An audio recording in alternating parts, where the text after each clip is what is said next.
Nah, you need to stop with those fucking allegations. I ain't no fucking Russell Westbrook. Like, nigga, you the only nigga that's talking about Russell Westbrook. I don't look shit like Russ. Someone in my chat don't know what the fuck they talking about. And the crazy shit is, you can actually go see my face right now. I don't look shit like Russell Westbrook in my fucking, one of my older videos. I'm talking about the Dobby and Hawk shit. You literally can go see my face right now. I look nothing like Russell Westbrook. It's like, Russell Westbrook look like a fucking turtle. I don't look like no fucking turtle. Like, fuck out of here. But yeah, nah, bro. Hey, the Menace, my guy. Wait, hold on, let me see. Wait, let me see real quick. Cause I seen that shit you typed. Bro, I'm convinced niggas don't know what a cuck is. And I made it very fucking clear that I'm not a homophobe. Like, come on now, I have gay family members. Like, I know gay people. Like, I work with gay people. Like, my face? No, it's the older, like, go, like, towards, like, the very beginning, like, when I was doing, like, chapter reviews.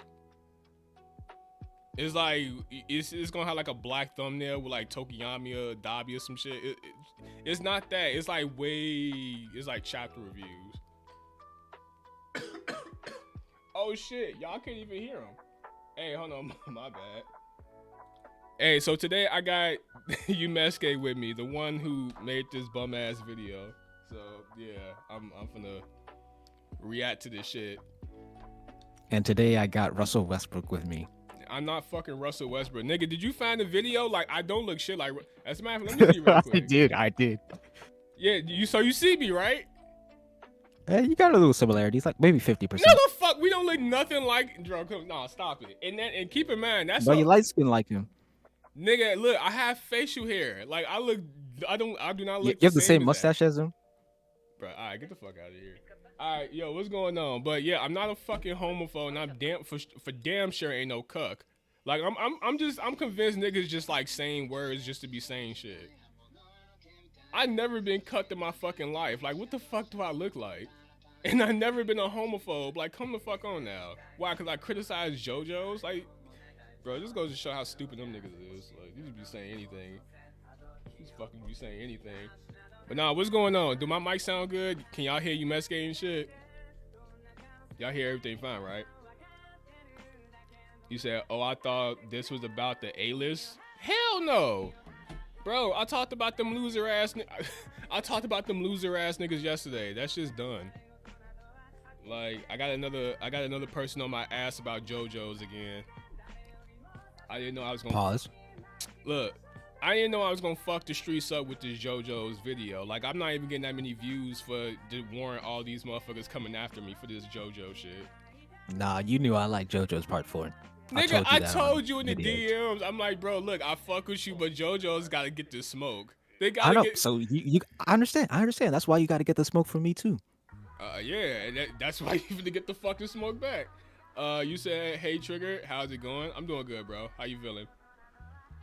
They were saying some funny ass shit that stream. Yeah, that's all they can say is just funny. They're not even funny. They just be saying shit. Like, come on now, dog. Like I said, them niggas is happy as hell when I drop that. You think they're gonna react to this stream live? For what? They had I don't know, man. reason to do that. They had no reason to do it last time. Yeah, I guess. I fucking guess. Alright, but nah, the minutes, look, don't stop telling me about them two lispy ass niggas, bro.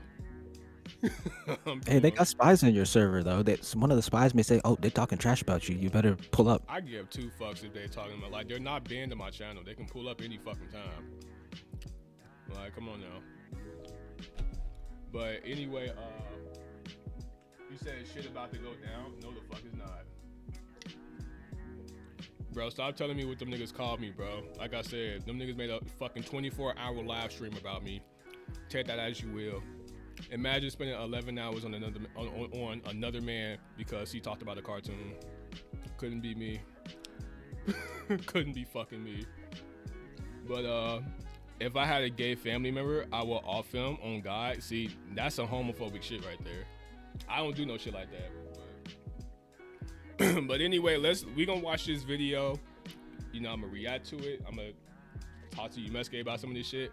As a matter of fact, I'm in your video right now, so I can just check the comment section. Man, my comment is right here.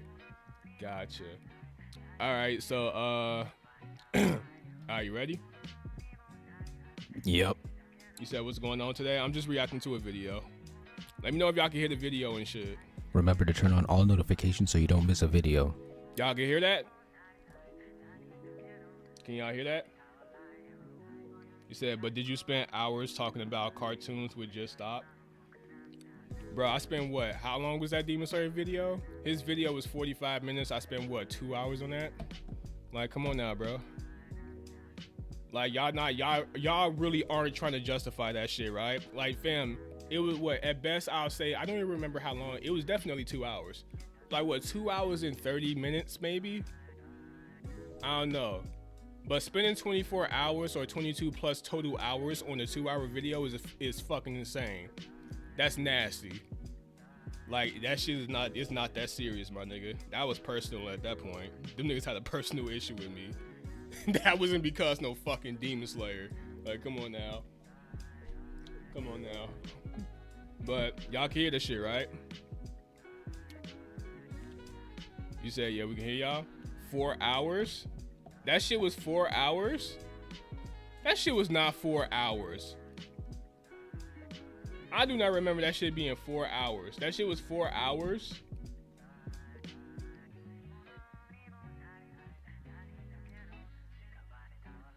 It was a stream? Bro, that shit was not for fucking 4 hours. If that was 4 hours, that's fucking crazy. But even then, 24 hours, like 22 plus hours on a 4 hour stream is still fucking crazy. I'm like, come on now. You said no, it was not. It was 2 hours. That's what I'm saying. Like, bro, I do not remember spending 4 hours on that fucking dude's video. Y'all got me all the way fucked up. Yeah, I already seen that. All right, so y'all can hear it? Y'all can hear it? All right, let's start the shit. Cool, triggered, but I gotta go in on this video. He awakened the Response Reaper with all his tripping and trapping. The Response Reaper, get the fuck ALX out. also came for his neck, but you know how I feel about reaction one videos. of my many names. Huh? It's one of my many names. Yeah, whatever, nigga. So if any of my points are similar, it's a coincidence. Let's get started. His first argument is that it felt like a waste of time because 17 out of 39 episodes felt like filler with little to no plot progression. As I said in my own video on part 4, it's a mix of serial and episodic. So in this case, Russell Westbrook's underlying criticism can only be one of two options. A. Episodic episodes are bad, or B. Episodic mixed with serial is bad. Nah, you said episodic and serial. So you do know JoJo's is not like, when I first watched JoJo's part 4, when I instantly, like, I want you to answer this question first. Is JoJo's a action / mystery show? Part 4 is. So what about it is episodic? The fact that some episodes are kind of self-contained? What do you mean? Action can be episodic. No, okay. So what I'm trying to say is, like, okay, so when I go into JoJo's part 4, right? I'm expecting, you know, action and mystery because that's literally what it is, and that's what the series established itself as.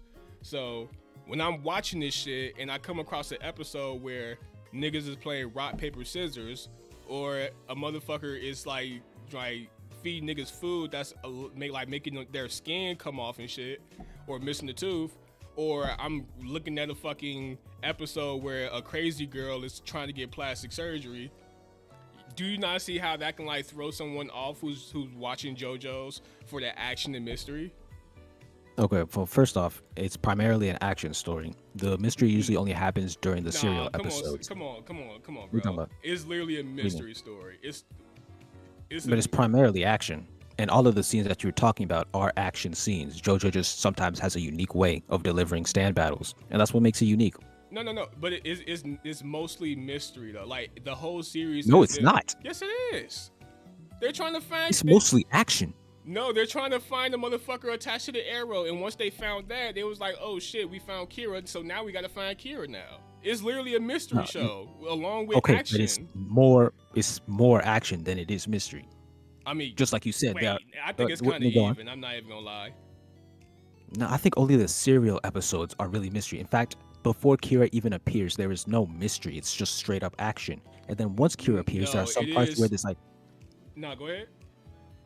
I mean, I was just gonna say that there are certain like key moment episodes where the plot progresses, and those like include a lot of mystery. But for the most part, it is episodic battles against the stand users that either Akira is creating or that Kira's father is creating. Okay, so let me give you an example, right? So if I'm watching Death Note and L just out of nowhere go to McDonald's and he get pissed off at the customer and he decides to, and the whole episode is about L trying to get the cashier's name so he can write it in the Death Note, is that not going to throw you off as a person watching Death Note? That would, but because that's not the kind of tone Death Note has set. Oh, hold on, that's not the tone JoJo set in the beginning? JoJo set itself up as an episodic stand of the week battle. Bro, I could it was like that in part 3. Right it was like that in part. I remember the first episode. He fights first. Jotaro pulls up, and then Josuke. He watches Josuke beat up those delinquents and heal the turtle. Then he fights Josuke himself. Then he watches Aqua Necklace do that crazy stuff, and Josuke puts the knife in the guy. Okay. Those were all episodic moments in just one episode. Now let's start right there. Why was Jotaro there? Jotaro was there to find the arrow, right? Yeah, is that not a mystery? Because at that point, you have to. That's the mystery. Like you're doing investigating. Is they not like investigating shit? Occasionally, but those are during the serial episodes. Sometimes they're episodic episodes, sometimes they're serial episodes. It just works the same way in Samurai Champloo and Cowboy Bebop. In Samurai Champloo, they're searching for the samurai sunflowers, but there are episodes where they do random stuff. No, right? But see that the thing with Samurai Champloo is I categorize Samurai Champloo as an action adventure. So it makes sense that when you're and trying it's a problem to go with your categorization then. No, that's literally what it is. Is it not an action adventure story? No, I agree that it is an action adventure story, but the fact that you are saying that a mystery is not allowed to be episodic, that's a problem with your categorization. On top of that, you're putting mystery above the action, even though the action is the primary genre. Hold on, define episodic, because I think I'm kind of getting that word fucked up. Episodic is like a self-contained episode or couple of episodes where it doesn't feel completely connected to the rest of the plot. It's not completely progressing the plot. It's like, for example, you can watch the episodes with Yukako before you watch the episodes with, I don't know, with a rat, because they're like episodic, right? They're self-contained. You don't have to watch the rat fight to watch the Yukako fight, and you don't have to watch the Yukako fight to watch the rat fight. So you're talking about episodes in which the episode itself doesn't have to progress the plot. To a degree. I don't know if that's the best way of explaining it, but I think you get the idea. Okay, so yeah, so because then that's it. Okay, I put it like this, right? Maybe it wouldn't be as big of an issue if it wasn't that many of them. Like 17 is fucking crazy. Like I could see if it was 2 or 3. But bro, like, okay, but what about Samurai Champloo? Samurai Champloo is an adventure story. Like they're trying to find the Sunflower Samurai.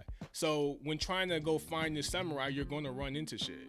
JoJo's is an action mystery. Well, in this story, they're looking for Kira, right? And first they're looking for the stand. They're looking for the stand arrow. That's the mystery. And the owner of the stand arrow is Akira, otherwise known as Red Hot Chili Peppers. Yes. And he's stabbing all of these people and using them as minions to get in the way of the main characters. So that's what they have to deal with. And then when they deal with Kira, then the stand comes into the hands of. Then they have the whole serial part where they're trying to find Kira. I said okay, that's getting confusing. They're trying to find Yoshikage Kira, and that's like a serial moment for like a couple of episodes straight in a row. And then Yoshikage Kira disappears. Yoshikage Kira's father gets the stand arrow, and he starts creating a whole bunch of other stands as well, stand users. And then that's when they go back to the episodic stuff again. They have to deal with each of those stand users while trying to find Kira or just like going about their daily lives. So the episodic stuff makes sense on the way to the journey to find the user. The user's trying to stop them from finding them, and he's making all these minions that they have to deal with. Okay. I just had a fucking brain fart. All right, so fucking, what I was gonna fucking say? I was gonna fucking say something. What the fuck I was gonna say? Okay, fuck, damn, I literally just had this shit in my head.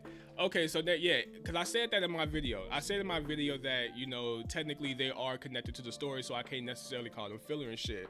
So, but that's what I said, like, it goes back to the whole thing where, do you not see how it's more acceptable for Samurai Champloo than JoJo's? Because JoJo's, it feels like it's more padded opposed to like Samurai Champloo.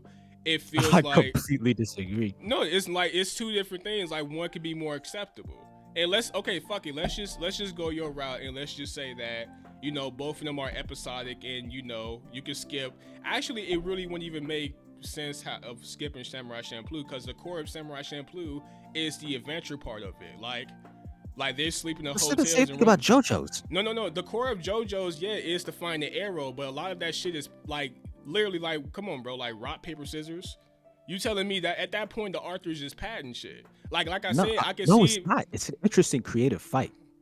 It's about rock. I mean, okay, well, we just talking about subjective shit then, because that's what you like. But me personally, it's like, it's like, okay, this is just a waste of time because it's like, bro, like, okay, hold on. We're talking about waste of time, right? With the arrow. So what's his name? Okay, so in JoJo, the Morio gang, they're looking for the arrow and they have a bunch of distractions along the way. That's what you're saying, right? Yeah. All right, but Samurai Champloo, they're looking for the samurai sunflowers and they have a bunch of distractions along the way. What's the difference? The difference is one is a mystery show and the other one is an actual adventure show. One is like one you can more so understand because when trying to go to one destination to another, you know that you're gonna go through shit. It's like you're going through different locations, obstacles. You're like experiencing different cultures and shit. Opposed to JoJo's, you're literally just, hey guys, guess who got shot with an arrow? Another one, and another one, and another one, and another one. Oh, by the way, all these motherfuckers that get shot by these arrows don't affect the story whatsoever. They do. Some of them do affect the story. But I can see if you don't like that, others don't necessarily affect the story. But then again, some of them do die, like Rat dies. That's one of the only ones. Cinderella definitely affects the story. That's why what's his name is Kira is able to change his identity. What's his name? The guy with the feet. I'm forgetting his name. He helps fight against the Enigma. His name's Highway Star. Highway Star is an episodic fight. He comes back later. He helps fight against Enigma. Who doesn't really mean shit in the overall story. What? He don't. I mean, I guess you could say that, but you could say the same thing about Samurai Champloo. No, but that's or Cowboy Bebop. But that's where you're getting mixed up at, because I'm calling like Samurai Champloo is an adventure. Like okay, what's another way I can say this? What's another way? Because when I watch an adventure show, I'm going for the adventure. Like the series is letting me know, action adventure. As of JoJo's, they let you know there's an objective. Alright, so I think I'm seeing it. So you believe that mysteries should be serial stories, meanwhile adventures can be episodic. Yes, and like should not be serial. I mean, this should not be episodic. Yeah, like it makes more sense for something like Samurai Champloo to be episodic because you don't know like how long it takes for them to get to this other destination. As of JoJo's, it is literally like in the author's hand how many times he wants to see motherfuckers get hit by this arrow, and it's just starting to feel like Patton now. It's like, wait, you telling me it's about they gotta find the fucking rat now? Like, come the fuck on. Like, oh shit, they're playing rock, paper, scissors now? Like, come the fuck on. I mean, I don't see that as a bad thing. And then I'll let the last two slide. Like the last two that you said, the other one came back, the one with the paper origami shit. I'll let that slide because it actually feel like he was trying to like get in the way of them. But the rest of that other shit was like, come the fuck on now. Rock, paper, scissors, the chef feeding food, the bitch fucking getting plastic surgery. Like that was important because that character actually does play a role in the plot. Bro, that's that why he was able to change his identity. She's like 1% of the episode, damn near. Or like, okay, fuck it, 10% of the episode. Like you could have easily just placed her ass in fucking some. Okay, but it had character development for what's her name, Yukako. Yukako and Koichi got together. What does Yukako mean to the overall story? It has character development. Is that not good enough for you? She's not. She doesn't mean shit to the story. She's just Koichi's girlfriend. But that. Is that not good? But you like character progression, do you not? No. Okay, no. For one, it wasn't even character progression. The bitch is still crazy. It's just that Koichi is like, you know what? I want to fuck a crazy girl now. So that's literally. So she didn't develop. So that's what I'm saying. Like she doesn't. Okay, then Koichi developed. No, she didn't. She just like, oh my god. Koichi. That's the guy. No, yeah, she helped Koichi develop in the first episode when she kidnaps him. That was important because Koichi's a crucial character to the overall. Yeah, that's I don't count that episode. But the other episode where she's trying to get plastic surgery and shit, that was so unnecessary. Like if the whole point of that episode was just to show the doctor, then it's like, bro, the doctor was only like 10%. I mean, that's not the whole point. The other parts is to develop Koichi and Yukako's relationship, is to show that Yukako has chilled out. She's not as crazy in that episode, I believe. No, she is crazy. She's finna like dead ass kill the doctor because she keep fucking up and Koichi not noticing her. She's not crazy to Koichi. She's not crazy to Koichi. That's a step forward. No. Yeah, she's crazy. Forward. No, she's crazy towards the doctor because Koichi is like, she thinks Koichi is like being affected by this shit. Huh? But she's not crazy towards Koichi. She treats him normally because before she was putting like hair in his drinks and stuff. Yeah, right? I never said she treated Koichi like shit. I'm only saying she treated the doctor like shit. Like she was on the doctor's so that's ass. Development. That's not development. That's development.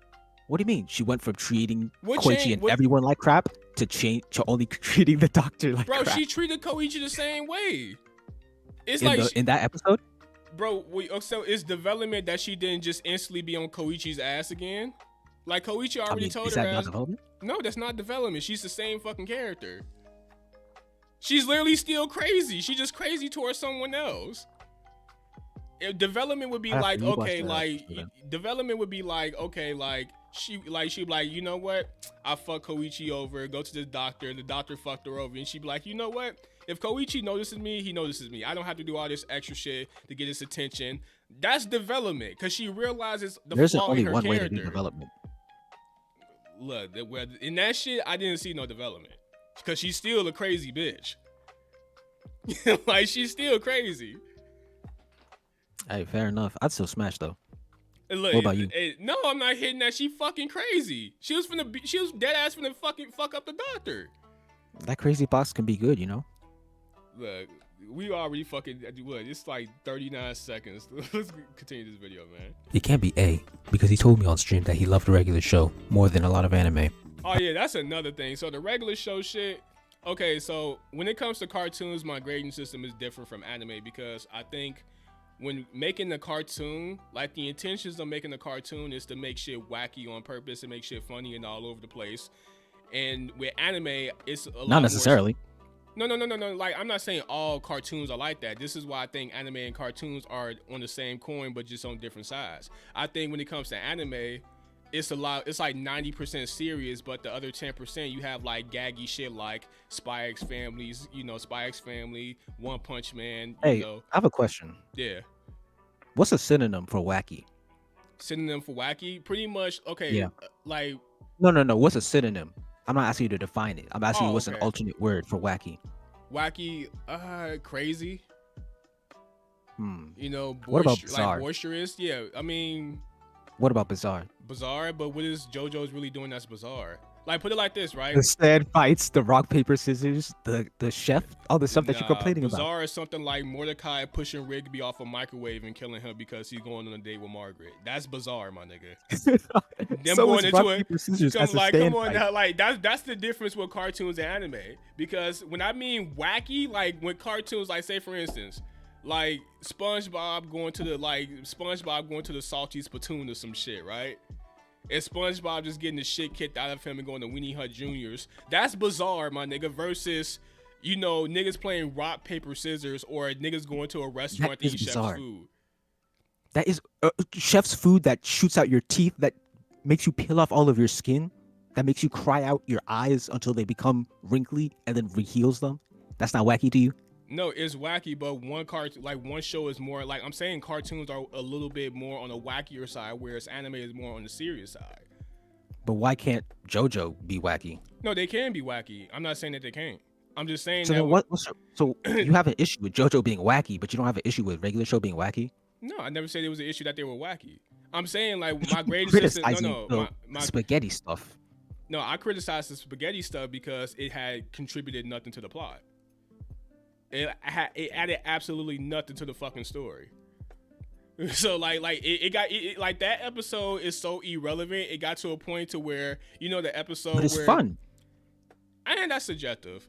Like it got to a point where the girl who was like got killed and shit by Kira and the dog and shit. Yeah, Raimi. When them niggas gained up and the chef showed up, and it's not just the chef, it's a lot of them niggas that showed up. I'm like, wait, why the fuck are you even here? Like, I know they say stands are close to each other and shit like that, but come on, like, y'all don't even know each other, my nigga. Like, I can understand if, like, Koichi and Rohan and all of them is there. They need all the help they can get. They didn't even help. They just came there and said, all right, peace, maybe nigga. They were helping off screen. Nigga, they was like, all right, peace, nigga. They didn't do shit. He went back to cooking. Fucking Yukiko went back to blowing up Koichi phone or some shit. Like, blowing his dick, too. Anyway, but no, when it comes to cartoons, my grading system is a lot different because when I go into a cartoon, I'm expecting shit to be wacky and I'm going there for the jokes and shit like that. I'm not really going there for like, the serious shit. Like when I'm like, say for instance, I want to watch SpongeBob or the Fairy Odd Parents or a regular show or Ed, Edd n Eddy or Dexter's Laboratory. I'm going there. Steven's Universe. And Steven Universe is more so on the story side of things. Like it has the shit where it's like every now and then they do some, out of nowhere shit, but for the most part, the story. Now let's stop talking about that garbage.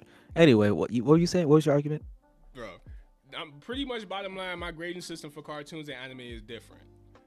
Like, all right, not anime. I take it way more serious because I think anime is more geared towards a more mature audience. Like 90% of anime is mature, while 10% of it is like wacky and goofy, like Miss Roboco or some shit, or like And JoJo is Gintama. in that 10%. No, the fuck it's not. Yes, it is. No, It it's is not. wacky.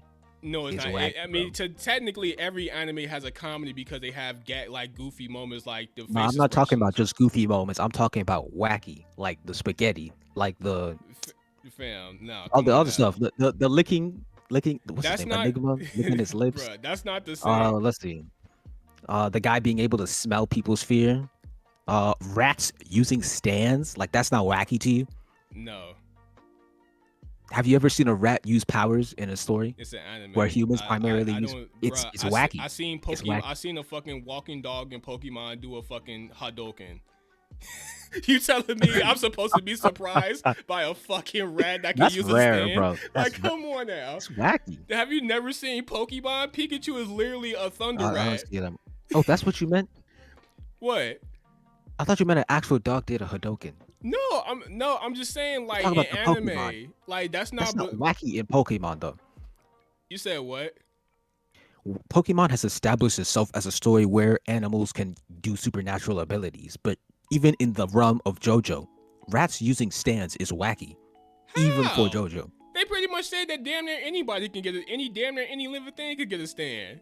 Yeah, but how many times do you see that happen? How many times do you see a fucking Pikachu shooting out lightning or a rat shooting out lightning? Every single animal is shooting out some kind of element in Pokemon, though. That's not wacky. Not in its universe. I don't think so. Come on now. But I mean, JoJo's. Come on now, you like saying? Haruhi Suzumiya, they do a lot of wacky shit, but when it's all said and done, Oh, you like that too? I seen it. I think it's ass, but Oh my gosh. no, I hate your slice of life opinions. no, because my You're whole funny girl senpai. Now Haruhi Suzumiya, bro. Don't ever speak about slice of life again. no, I like slice of life, but I just like it when it No, you progresses the don't. plot. No, I you don't don't. like all that extra stupid shit. Like I said, if I'm Funny watching, girl senpai progresses the plot. You know what? We're getting distracted. I'm just saying, like, if I'm watching the mystery show and I'm not, and I see fucking, or let's say, like I said, yeah, I wanted to come back to that. if I'm watching Death Note and Light just out of nowhere just like go to McDonald's to try to knock off the cashier because she gave him a stink eye, I'm gonna be pissed off. Like, what the fuck does this have to do with the story? This is like, I think I can understand why you might have this perspective, because I think maybe it's because you didn't go through JoJo's in the natural order. Because let me frame it like this: JoJo's, starting from part 3 all the way to up to like part 8, is a stand of the week anime where characters have stand battles. It's just like a weekly new opponent each time. JoJo's part 3 was just basic that, except that like they were adventuring around the world. JoJo's part 4 is that stand of the week formula, but with like a mystery skin put on top of that. But I think your problem is that you were focusing on the mystery more than the stand of the week, so you expected more mystery than stand of the week, and that's why you were disappointed. you might be right about that. I mean, because like you said, like, I guess I expected the 39 episodes. Like, I'm not sitting here saying that I didn't expect some filler or some fillerish shit, because that most anime have like fillerish episodes besides like shit like maybe Demon Slayer, like whatever. But like but yeah, in most cases, like JoJo's, 39 episodes, and you telling me 17 of those is like dead ass, like niggas just doing shit that has nothing or that does little to no contribution to the overall story. Yeah, like someone's gonna get pissed off. Like, come on now, like, and then to compare that to a regular show in which it's a cartoon, I kind of expect regular show to be all over the fucking place. Like, I expect that it's a cartoon. Like, my expectations for a cartoon and anime are two separate things. Like, you know, especially if the series starts off and then try to establish itself as something serious. JoJo started. Have you seen Bungo Stray Dogs? Huh? Have you seen Bungo Stray Dogs? No. All right, never mind. Yeah, so when I'm going into JoJo's, and then, you know, it's literally, it starts off with a cut bitch's hand. Like, you're instantly like, oh shit, the fuck? And then you see Jotaro come in. Yo, you're the father of Joseph, and we need to find the arrow and shit like that. He's and the son of Joseph. Yeah, you know what I'm trying to say. And then they, you know, this is the person we're looking for. Then they find that person. He tell us about the arrow. And now, like, at that point, that they're letting me know that, oh shit, this is gonna be a mystery. This is like a mystery shit, action mystery. Like, it's common sense, right? And then like I said, I don't mind like 1 or 2 episodes where they, you know, fuck some people up, They don't have any progression really. It's like, okay, they fluked on a couple of candidates, but bro, when it gets like I said, it just gets to a point where it's like, it's the Arthur Patton and shit. And then when I compare that, greatness. Yeah, no, and then when I compare that to like, Samurai Champloo, which is actually an adventure story, padded with crap. Patty with crap, and that, Yep. I mean, I don't know. But like only half the episodes are good. Half the episodes? Wait, nah. Probably less than that. Nah, because even in those those padded episodes, okay, let's talk about this real quick. Let's say that I'm not bitching about any of this at all. Do you genuinely think that those episodes where they play rock, paper, scissors and eat chef his food, do you genuinely think those are good episodes if you're comparing them to like other cartoon episodes that are episodic? Where do you said cartoon? If I'm comparing JoJo's episodic episodes to cartoons, American cartoons, right? Yes, because that's what you're comparing them Absolutely. to. What are you talking about? You think rock, paper, scissors episode is better than the Salty Spittoon episode from SpongeBob? I don't watch SpongeBob like that because I don't like it. Okay, Yeah. You seen regular show when you seen the excellent challenge episode? I have, yeah. Would you rather see the excellent challenge episode or would you rather see the rock, paper, scissors episode? Come on now. I'd rather see the rock. No, I'd rather see the excellent. But if you're talking about the rat, hold on, the rat, because you chose the worst. What you chose one of the weaker fights. If you're talking about like the rat episode, but why I would does rather it see the matter? rat. That's my point. What? Because you chose one of the best regular show episodes and compared it to one of the that's one of the mediocre best regular. Come on now. Is it not? No, it's Excellent? not. The No. one where Ridley goes to a coma and he has to beat the egg challenge and he has to go through the people's notes. That's not one of the top. It's like what, top 20? Yes, it is. It's like top 10. That's like top 20. The fact that I remembered it just from the name, that shows that it's top 10, at least for me. No, like actually some of these shits I was actually like looking up before I even came here. But yeah, but like okay, like fucking Mordecai pushing fucking homeboy off the microwave. You would rather watch that or the shit about Yukiko getting plastic surgery? I would rather watch Yukiko because Mordecai was pissing me off that episode. It's painful to watch him be a simp. And it's not painful to watch Yukiko stalk a little midget? Nah, because Yukiko's attractive and she's a 2D woman. Okay, there we go. Alright, look, but nah, bottom line when it comes What you mean, there we go? Nah, but you see, you being horny. Nah, see, look, when it comes down to it, like, I grade cartoons differently from anime, and I don't think a lot of people knew that. And when it comes to Samurai Champloo, yes, I'm a lot more passive on Samurai Champloo because it's an adventure story. Like, they literally let you know from the jump, like, yeah, this is gonna be like, we gotta go find this samurai motherfucker. Like, it's gonna be some time before we get there. But I mean, the episodes could be more related to actually finding the samurai. A lot of them, they do not progress the plot on the samurai at all. Well, the girl already knows where to go. She already has Why can't they get there? Like, because it's an adventure story. Opposed, like, if it was That's not like, an excuse. That is an excuse. It's literally an adventure story. If it's an adventure story, then their adventure should slowly be bringing them closer to the end goal. Like One Piece. How many episodes is? Even One Piece is a better adventure story than that. Come the fuck on now. You don't even believe that shit. You don't even believe that shit. How many episodes is Samurai Champloo? 26. 20. Come on, dog. 26 episodes, but you saying 39 episodes of JoJo's is good, fine? What do you mean? 26 episodes ain't shit. You make it seem like it's 50 episodes of them just walking around. That ain't shit. Nah, but there's a higher percentage of quote-unquote filler from Samurai Champloo than in JoJo's. So you telling me if you was to watch Samurai Champloo, from the first episode, you would just skip to the part where they find the samurai? That's what you're telling me? I would watch the episodes that I like, which is probably less than half. No. But you see how that's the issue, though, right? Because you're skipping the part of what makes it an adventure story. No, what? Well, hold on.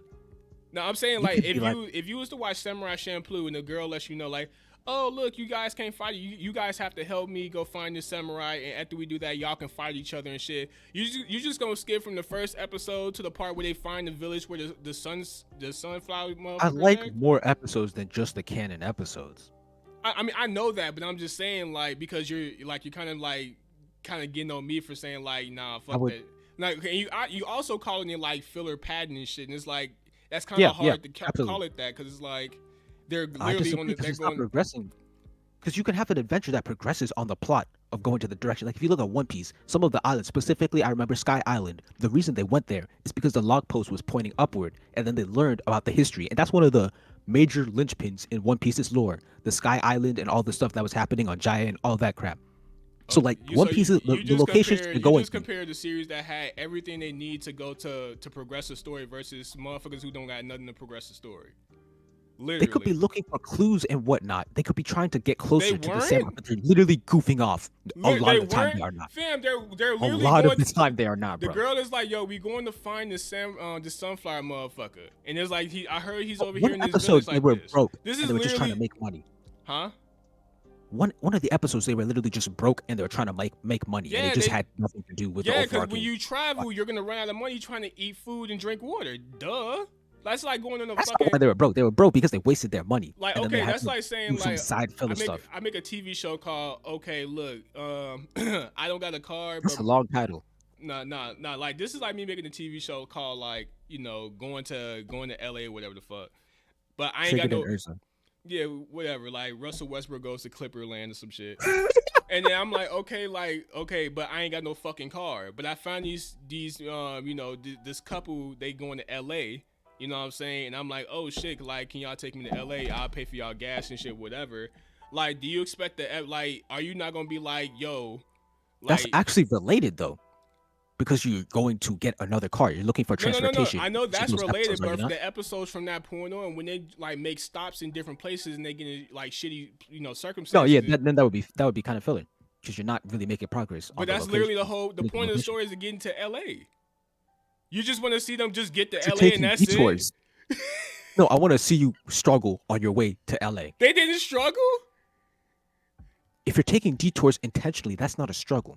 If someone's trying to kill you, you're running away. Now. They was taking detours because they needed resources. You made this story up. I'm just working with what you gave me. No, I'm just saying, but like, you telling me they were just stopping this shit? Like they had to sleep. They needed money to eat and food and shit like that. Like, come on now. These is like you could cut that stuff out of the story. You don't see people take a dump every single time they have to use the bathroom in anime. They just skip that because it's not needed.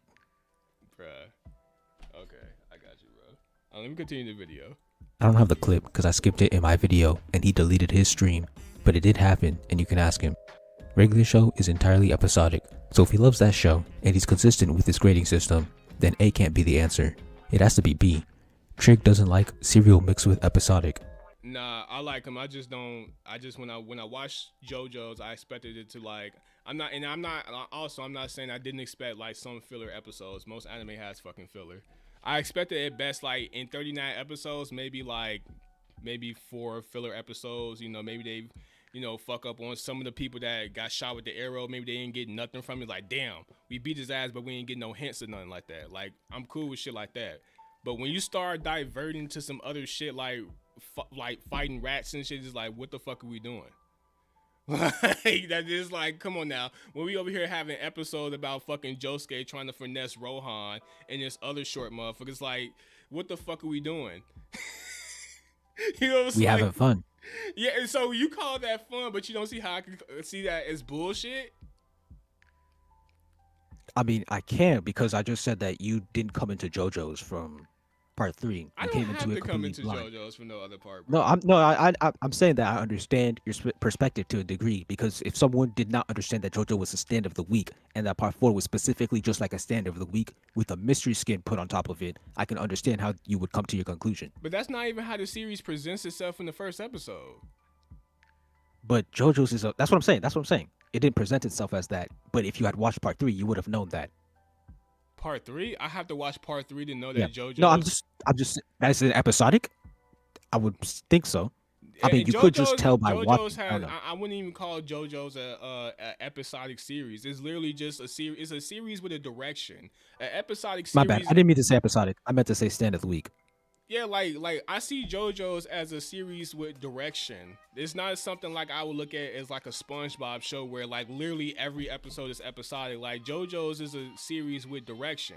So like yeah, that's the thing. If you saw part 3, you would know that it's mostly a stand of the week, and it just keeps doing that over, and there's like very little movement in the plot. It's mostly the appeal is the stand battles that happen every single episode. Yeah, well, I mean, look, I watched part 4, so if it's like look, I can only go off of what I know, right, or what I've Yeah, I'm seen. saying that I understand your perspective. That's what I'm saying. I understand how you got there. Yeah, but I don't. It's not that I don't like episodic shows. It's just that when I watch something like, and based off the first impression, I instantly like, okay, so this is what the series is trying to do. And then when you just out of nowhere be like, hey guys, let's go fuck this rat up. It's like, huh? It's like, okay, I guess. And I let the shit slide. Then it's like, oh shit, they at a restaurant now? Like, does the guy like secretly work with Kira? Oh no, he doesn't work with Kira. He's just trying to help a cat or a dog, whatever the fuck he was trying to. And he's shitting on Josuke about washing his hands. It's like, after a while, it's like, all right, dog, who the fuck cares? Can we like just find this motherfucker, dog? Cause it feel like the series is doing bullshit. Like, I understand, like, y'all are gonna be okay with that, and for the most part, a lot of this shit is just subjective. It's all what you prefer. But like, I guess the whole point of this is like I prefer 2D girls. yeah, like I guess the whole point of this is like the understanding part of it. So you understand where I'm coming from when I get like confused or deterred by this shit. Yeah, because you believe that mysteries should be serials and that adventures are allowed to be episodic. And then on top of that, you did not know that JoJo's was like a stand of the week, and you expected it to be like a straightforward mystery like Death Note. No, I didn't even expect it to be like Death Note. Like I said, if they like, say for instance, like if they No, I have, mean just similar to Death Note, because Death Note continues going with the plot every single episode. It's not, there are no like diversions. well, yeah, not. I ain't gonna say no diversions, cause like I said, you can like, okay, let me use Persona 4 for an example, since people love to compare it to that. In Persona 4, like even in Persona 4, like every time you fuck with somebody, it's meaningful to the plot. So I can't even say Persona 4. Like I said, like if anime has filler, I'll let it slide. My main issue is that it's too much of this shit, and they didn't have to have too much of it. Like if you have a couple oofs here and there, then okay, cool, fuck it, I get it, cause you fuck up when trying to like find mysteries and shit. I watch the ID channel, I understand police fuck up when trying to find the murderer or whatever, it happens. But bro, when you start determining from other shit where it's like you dead ass question, okay, is this a mystery or is this like some like, what are we doing right now? Stand of the week. Yeah, I mean it is stand of the week, but you can argue that most series is like that. No, Yeah. maybe like half. I would not say most. Not villain of the week, but it's like, oh, villain of the arc. Like, I mean, like you have that formula with like, you know, because if we're going by the week to week basis, it's technically not a villain of the week character, but the way they're treated. No, I know what you mean. But like a couple episodes, I would say villain of the week 2 or 3 max. Yeah. It's okay. So you catch my drift for the most part. But yeah. But I mean, I wouldn't say a lot of shit. If we're talking about anime, I would not say most. I'd say maybe half, because Naruto, no, Bleach starts off like that. One Piece starts off like that, but then they quickly diverge into the long arcs where they have one main villain for like multiple episodes. Okay, and before I continue this video, let's also get this straight. So you can also see how I can have an exception for Samurai Champloo and not JoJo's, because of how they both established their series in the beginning of the episodes. Yeah, I see your perspective, but I don't agree with it. I mean, look, it's gonna come, it's gonna all come down to subjectiveness. Subjectivity. Because you're gonna think it's a waste of time, and I can be like, nah, it's an adventure story. Like, you can't really, really technically call what's filler or what's not, because they're trying to find this land. Like, they're gonna run into shit. As of JoJo's, it's like it's a mystery, and it's like this is no adventure. They're trying to find something, and they're determined from the investigation to do other goofy shit that has nothing to do with the investigation. So it's like. That's why I'm like, that's why one of them I'm like, okay, you know what, cool, but the other one is like, what the fuck is going on?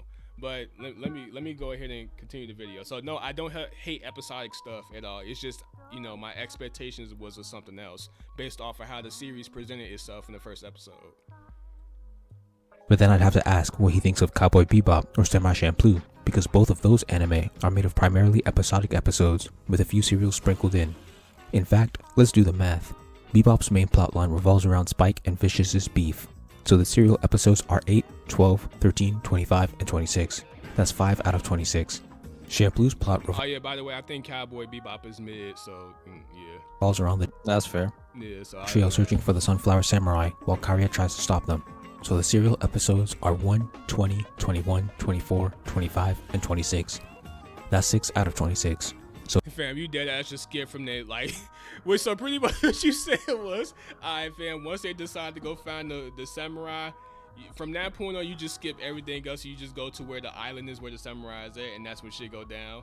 That's pretty much what you just did. It could be like One Piece. It could be like One Piece. What are you talking about? No, One Piece are trying to find the One Piece, right? Have they gotten to the One Piece yet? See, the thing is, I let One Piece slide. I'm not criticizing One Piece for that. When I criticize One Piece, most of the shit I criticize One Piece is like, yes, it's going way too fucking long, and I think some of the arcs are really kind of fucking repetitive. But for the most part, most of my criticisms come from the characters, like the plot armor and the ass pools and shit. Like them selling the fucking 7 seas, like it's Oda's world. He can go as to many islands as they fucking want to. Me saying this shit is too long is subjective, but I can also make the case as to why I think it's an issue. You know what I'm saying? But you know, someone can always be like, it's an adventure story, and I can be like, well, yeah, you're fucking right, because you can't really technically call a lot of this shit, you know. Like, I mean, you can't call it filler because, you, like, once again, you can't have slice of life and adventures that progress the story and shit like that. But, you know, especially since with One Piece, they have the technology to end the fucking story. Unlike Samurai Champloo, they don't have the technology to end the story right away. They're literally just walking in, you know, in a direction. They're just running into shit. Like, if they had a compass or something that can just be like, this is how we can avoid this. This is how we. Then I would 1000% agree with you, because then my argument would be, wait, why the fuck did they just go through all this shit when they could just do this and this and this? Like, they already have a way to get through all this without any issues. So then I will agree with you, but they don't have anything like that. But One Piece does. So it's like, but yeah, for the most part, like that's you know, I let One Piece slide with that. I still think it's going way too fucking long though. But shit, I forgot even what the fuck I was arguing. So if JoJo has 22 out of 39 okay. I also want to make it clear that I don't actually have a problem with Samurai Champloo having episodic episodes that don't progress the plot. I'm just saying that if you're gonna complain about JoJo's, you should also complain about Champloo. But now you've explained your perspective. Yeah. It came down to my expectation, and then also I haven't seen Cowboy Bebop in a long ass time, so maybe if I did review it, maybe I would be like, yeah, some of these episodes could have gone. Like some. Hey, look, I didn't see that shit in like 5 years or something. Like, but like I said, like based off of what I remember though, it's like it's an adventure story. Like the series doesn't have anything that can be like, yo, right, go straight over here. Like, so it's like it kind of makes sense why they're like kind of like running into shit, or why they might be trying to get money, because they do have to eat and drink water and shit. Like they do have to survive and shit. Like that's what happens when you go on. It's like it's no different from a road trip. That's literally it. It's like samurais on a road trip to go to this one island. So it's like you can call it filler. You can, except in a real road trip, you can't cut out the parts that are boring, that don't progress the plot. But in a story, you can't. Yeah, I mean, it's only 26 episodes. Like I said, like I could see if it was like 50, 70 episodes, you would have a point, because then I can be like, a lot of this shit's like, but 26 episodes ain't shit. Like you can damn near watch 26 episodes in a day, so you're not really like wasting your time. Like when they, and that's another thing, when they run into these situations, you genuinely feel like, oh, okay, this is no different from me going on a road trip and getting a flat tire, and me buying a Snickers bar or some shit, and then, you know, a hobo trying to jack my car or something. And now the episode, it's not the same thing, bro. Like that's like you can see shit what you're like, saying is actually related to the plot of you going on the road trip. What they're doing is like whole detours. Like if there was an episode where they're trying to get a boat, or they're trying to find where the location they're trying to go to is, and then they get into a fight, and then the next episode they're trying to get a boat to get to somewhere, and then they get into a fight, and they keep doing stuff where they're actually making progress on the plot. I wouldn't be saying that there's a bunch of episodes that are just wasted time, but most of them are like that. Maybe at the end they have like one tiny piece of information that actually progresses the plot, like the one where the person was painting Fu. I believe they got money for a ferry or something like that. Most of the episode had nothing to do with that, and then at the very end they just sprinkled in that tiny bit of plot progression. That's not how. First of all, that's not how most episodes of Champloo are. Arrived at the island though, right? That's when they was getting to that point where they was arriving to the island, right? No, that was one of the first half episodes. The first. Okay, so they got information on where to go find the samurai shit, right? I think they got money. They got money to go on a ferry, on a boat, or something like that at the very end of the episode. But the rest of the episode had to do with like painting and stuff. Yeah, I gotta watch that shit again, but you know, I kind of already explained that shit already. Episodes progressing the plot. That means its canon percent would be 56%, Bebop's would be 19%, and Champloo's would be 23%. So if T likes either Bebop or Champloo, that would be hypocritical to criticize JoJo for having filler when these two have way more filler. And then if we talk about the episodes he's criticizing being filler, only Cinderella and Pearl Jam would apply, because Boyz II Men and Rat are both stands created by Akira's father to kill the main cast. He said JoJo should have been 24 episodes, while Clannad should have been 0, because that was straight garbage. He says that the plot doesn't get interesting until the 22nd or 23rd episode. I talk about Clannad What's so should have funny? been 0 episodes. Now you just talking shit right there, because there's no way you say that shit should have been 0 episodes. It's literally about a nigga trying to like better himself and shit. Or he can better himself off my screen. Yeah, but you cool with the rock, paper, scissors and shooting a rat with a bullet shit though. Absolutely. And I'm cool with Bunny Girl Senpai, and I don't know what's wrong with you. Bunny Girl Senpai the fuck out of here. Oh my god. Bunny Girl Senpai is amazing. No one notices My Sakurajima is amazing. Oh, what are you talking about? The one guy that notices her is the horny nigga. Oh yeah. He's smooth. Stop saying that. Smooth. Oh, telling the girl, yo, I want those legs around my face is smooth. That's sexual assault, my nigga. A girl. No, it's smooth. I sent you the meme before. If you are attractive, it is not sexual assault. It is flirting. Go say that to a girl right now. She would call the police on I'm not attractive. I'm not attractive. No, why does that matter? I just explained it. If you're attractive to the person, then it's not sexual assault. Attractiveness That's is a fact. subjective. Nah. Exactly. So if you're attracted to that person, then it's not sexual assault. How? It's sexual assault to them. What are you talking about? No, it's not. Bro, if they find you attractive, they're gonna let you slide with it. What are you talking about? You cannot walk up to a girl and tell them, yo, I want those legs between my face. You will go to jail. If she finds me attractive, yes, she can. Yes, I can. Fam, in most cases, you're going to jail even if she finds you attractive. Hold on, wait. Even if the dude is attractive, you know how many times I've seen dudes who were attractive and they were straight up dicks, and a girl literally curved the fuck out of them? Okay, but that's not flirting though. We're talking about flirting versus sexual harassment. You keep saying assault. It's not assault. Like it's a dude will literally walk. A dude like he will walk past. Damn girl, you look nice. Like talk about their ass and shit, and the girl would literally just look at them with disgust. Maybe she didn't find him attractive. Bro, you can't look. Anyone listening to this, do not walk up to a girl and say, "Yo, I want to wrap those legs between." I'm not saying to do that. I'm not saying to do that. You don't know if they find you attractive. Fam, even the girls that I'm cool with in my life, I don't even think about saying no shit like that. Cause chances are the relationship is gonna end right there. But Sakura is smooth. That's why he got it. Yeah. Hold on. His relationship started off like that. His relationship with her started off with him making jokes like that. Anyway. It started out because he was the only nigga that could see her, and she said, "Fuck it, I have no choice but to deal with this." That's not why. I just rewatched the first 3 episodes. That's not why. That's not why. He's lying, guys. Bunny Girl Senpai is an elite show. You should watch it. Nigga. And skip Clannad. Clannad is rated way higher than fucking. Come on now, we're not doing that. Bro, don't pull out the popularity argument. You know that's nonsense. Popularity? I got you. He doesn't explain why. Does that mean One Piece is better than Death Note? Because One Piece makes more money, One Piece is more popular? No, I'm just talking shit. Like you said, I'm using the popularity. I'm talking shit. That is because I was hoping to pull up my anime list, and you know damn well I don't take that bullshit serious. But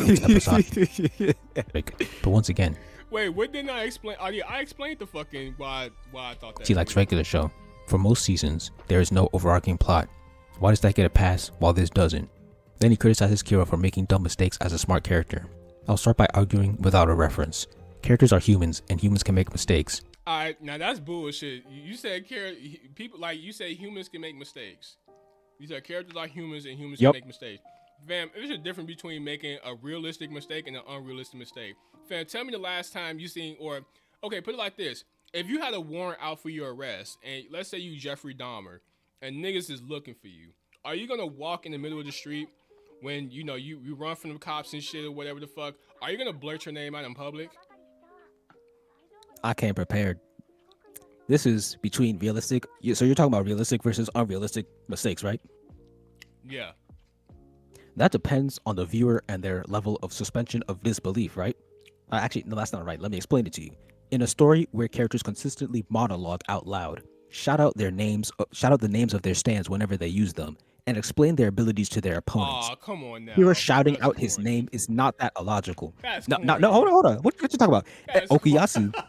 Okuyasu during his fight against Josuke explains the abilities of his stand to him. Keicho explains his plan to beat Josuke. He said, "I'm gonna hit your leg, I'm gonna hit your arm, and I'm gonna blow you up." He explained that to him out loud before he even did any of that. That's stupid. Red Hot Chili Peppers explains that he's concentrating all of Morio's energy into himself as he's doing that ability. And that's And during stupid. Josuke's fight against Keicho, Bad Company, he's monologuing about, oh, I'm like Moses parting the Red Sea, and I'm gonna beat you up. Characters monologue. They do all this wacky stuff where they speak out loud. They That's speak very candidly. fucking stupid.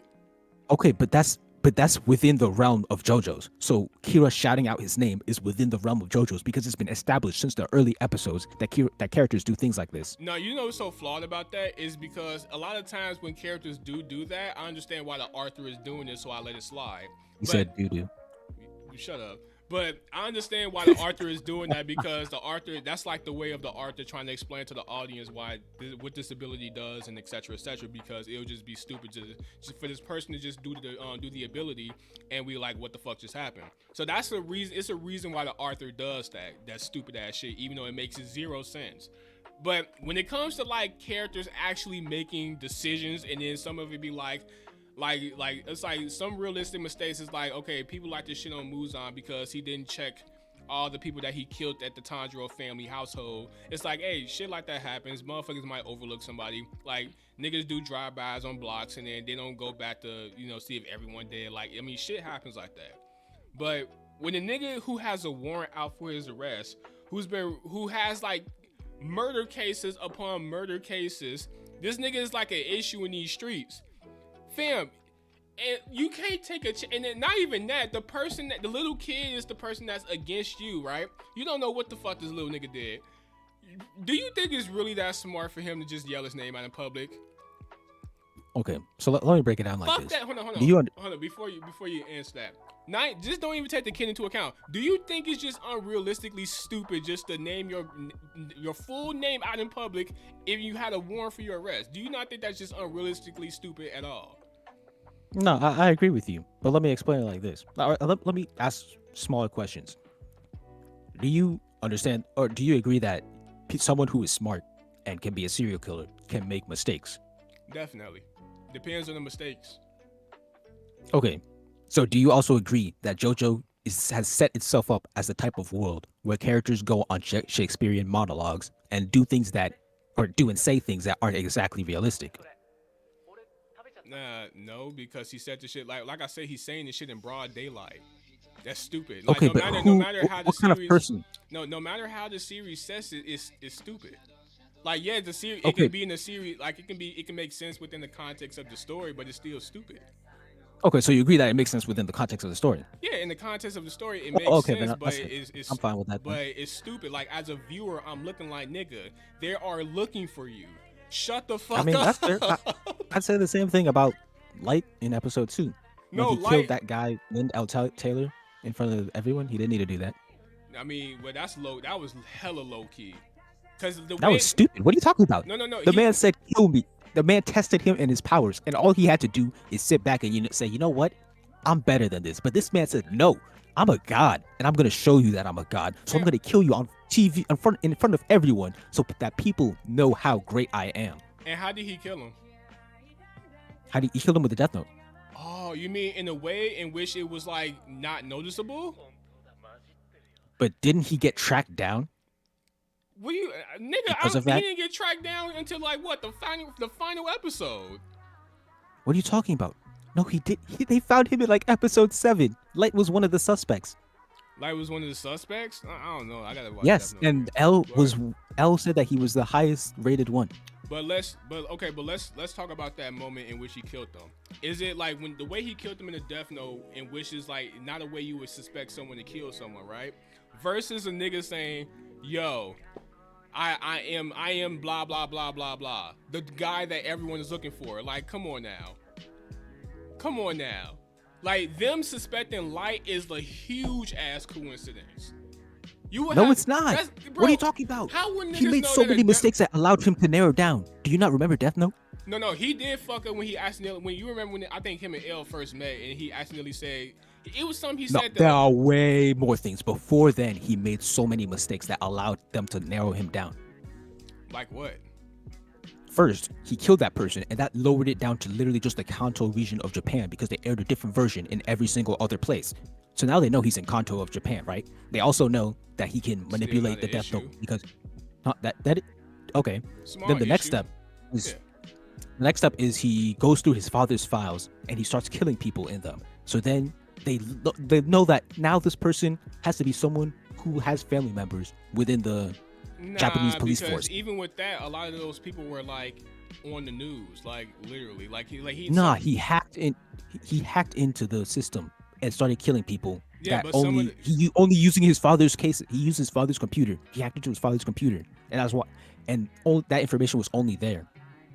Yeah, but some of those people was also in the news. So it's like, even But still, not all then of that them. shit I'm is pretty like, sure there were people whose names weren't released.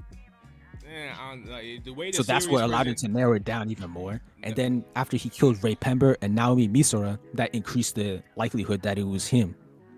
Nah, bro, they didn't think it was him. Because the way Light thought it was L thought it was him. L didn't think it was him until he literally said like, yo, like he was suspicious of L, but he didn't think that it was him. L thought it was him once he showed up at his school Then why didn't he arrest him?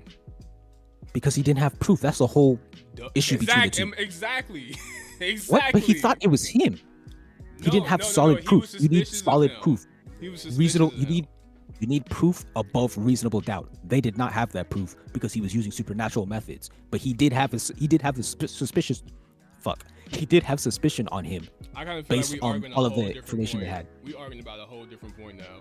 Because we more so talking about the decision, more like the actions that the character takes. See, I'm saying. Also, like, did Yoshikage Kira even have a warrant on him? Did he actually have a warrant? I don't remember. Yes, he killed the little girl. They was looking for his ass. But didn't they stop looking for him eventually? Yeah, but he was still an issue though. They know the nigga Kira. Bro, fuck that. It don't even have to be anyone in public. Bro, the Joe stars are looking for you. Nigga, like he's in a different body for a reason. The Joe stars. Oh, you mean that? Oh, the Joe. That's what you meant. Yeah, like You mean at the very end? Yeah, I'm talking about the very. I'm not talking about in the beginning. Even in the beginning, just walking out in public with a severed hand. Come on, dog. Come on, my nigga. Come on now. That's just his goofiness. Like, wait. That's goofy. I mean, no, that's his like eccentricity. No one caught him. That's fucking crazy. Look, him bringing the hand out in public is what led to him blowing the nigga up in front of a high school, which is another stupid ass decision. And they actually got evidence from that. Arrogant. Yeah, I agree with that. But that again, that's him getting too confident because he hadn't been. He killed Raimi how many years ago? I don't remember, but he killed her a while ago, so he got confident that he was safe, and he thought he could pull out hands in the public. Blowing the nigga up in front of a high school is insane. And then blowing his ass up in the school hall, like, bro, come on now. That's fucking crazy. It's like, Kira, what the fuck is you doing? He's getting cocky. Bruh, that's some goofy ass cockiness right there. At least with L shit, it was really vague. Like, in hindsight, you probably could be like, oh, no, he fucked up right there. In hindsight, you could probably say that. But in the moment, you was like, damn. Oh, that's yeah. Like, some of this shit is hella slick. Like, yeah, he's narrowing it down to him and shit, but at the same time, he's not making it very fucking obvious, which is what I'm arguing. Because that's what makes it, like, unrealistically goofy. Like, if you do minor mistakes that ultimately leads up to you, I would believe that that's a lot more realistic than, let's say, a nigga deadass blowing the kid up in front of a high school. That's fucking insane. And you're a serial killer, my nigga. But he has hubris, and that hubris is also proved when he fights Shigechi. Is that his name? I think so. He says, he gives us an entire monologue about how he wakes up, what he drinks in the morning, and then he says, in a fight, I am confident that I can win, so that puts no stress on my mind. He's arrogant, and that's why he was willing to kill a kid in public. And you don't find that stupid? I mean, it's stupid. It's definitely stupid, but it's like understandable. If the character is arrogant, then they're gonna make mistakes. Sometimes they're gonna let their hubris get the better of them, and then they're gonna make a call that's not the wisest, most rational thing. So you okay, like all story and context shit to the side, all that shit to the side, because in the context of the story, it makes sense. When you watch that, was you like, bro, what the fuck you doing? I wasn't thinking about it like that, but I could think about that now. Yeah, like in hindsight, I'm like, yeah, that led to your demise. No. Fuck what led to his demise. Is it not stupid that this nigga blew a kid up in front of a high school? Yeah. Man, that sounds I was fucking, more so laughing at the scene. No, I was laughing too, because I'm like, what the fuck is he doing? He dead ass just blew a nigga up in front of a high school. My nigga, that's like me shooting somebody in front of a high school. It's like, dog, And that what happens the all the fuck time. is you doing? No, it does happen, and it's Happened very recently. no, it does happen, and it's very fucking stupid. It's very stupid. You know what I'm saying? And like I said in my video, I said he should be smart enough to know that blowing up a kid in front of a high school is fucking stupid. Like he should I believe be. that was his hubris. Yeah, no, I said in my video, like, he should be smart enough to know. You don't even have to be a genius for some of the shit that he did to know. You don't have to be a genius to not do some of the shit he did that was ridiculous. You don't walk outside with a fucking severed hand. Cause shit like He got cocky. He got too comfortable. Was it cocky or just being stupid? Comfortable. That's not, dog. Come on now. Come on. That's being stupid. He got caught lacking. You don't That's bring being comfortable. evidence out to broad. You don't, and he did all this shit in the daytime. I can see if it was the nighttime, cause niggas ain't outside there. He did this shit in the daytime, bro.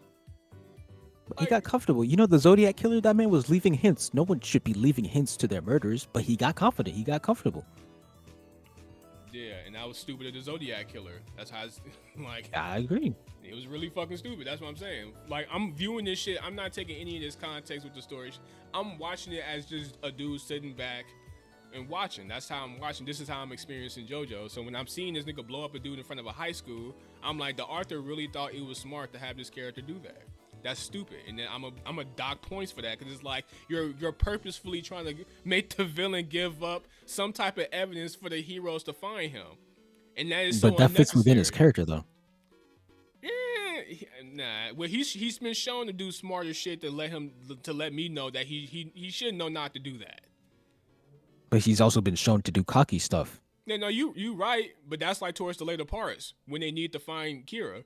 He took a handout in public. He had the monologue where he just said a whole monologue just to brag that he could win in a fight. I didn't see him start taking that handout in public until they started focusing on his storyline when niggas had to find him. That's when they start showing that. All the other times before, he was in the car driving, he almost hit one of them niggas, and he just rolled up the window, kept on about his day. He went to work, like, he fucking had the hand in the house, like. But then when they start like focusing on him, that's when all this goofy shit started happening, where he want to finger the sandwich with the hand and shit, and then suck on the fingers, and then go out in public with the hand like it's a date. And it's like, dude, what the fuck is you doing? This is evidence. You're walking around with evidence, and then you blow up a kid in front of a high school, and like how you, like, that's what I'm saying. Like, this is fucking crazy. Like how is no one supposed to look at this? Like, this is really fucking stupid. Like, people are saying you need to play the video. I'll play the video. Okay. Whether that be cute, It's a 6-minute video. We damn near half. we're getting too confident, being too cocky, or letting his emotions take over. He can make mistakes. In stories, antagonists usually start off with the advantage. If they are written to be perfect, the heroes would never stand a chance. That's how most stories go, including Death Note and Demon Slayer. Actually, no. Like, you could be like, as a matter of fact, the same way you was criticizing L and Death Note, I thought the way they did it was like a smart way. Like, yeah, we can call What it. are we talking about? You know, you said that. Oh, Muzan? No, like how smart people can like if the character was too smart, the heroes would never have a chance. But oh yeah. I never said like, yo, the hero has to, or the villain has to be perfect. I'm open to the villains making mistakes, but come on, you can't make a colossal mistake like go out and say your name in broad daylight or blow a kid up in front of a high school. You can't. That's a colossal mistake. Versus, okay. But he got confident. He got comfortable. Comfortable. I like the word comfortable. I understand that, because you're right. Serial killers do get confident. It happens all the time.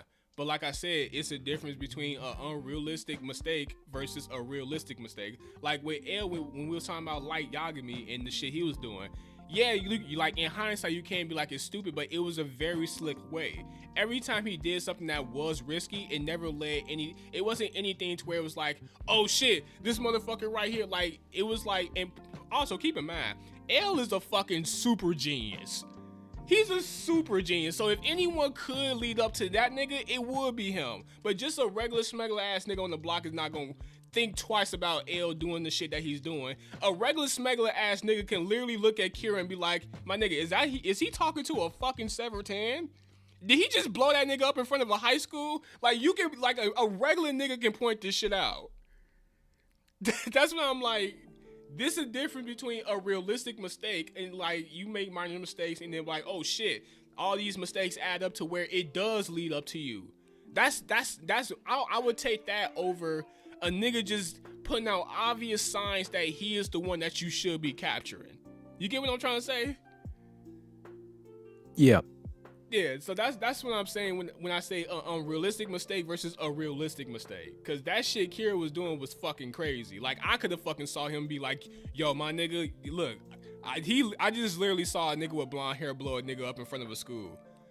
Like he's over there. Like that's what I'm like, yeah, like I could have fucking peeped that shit out.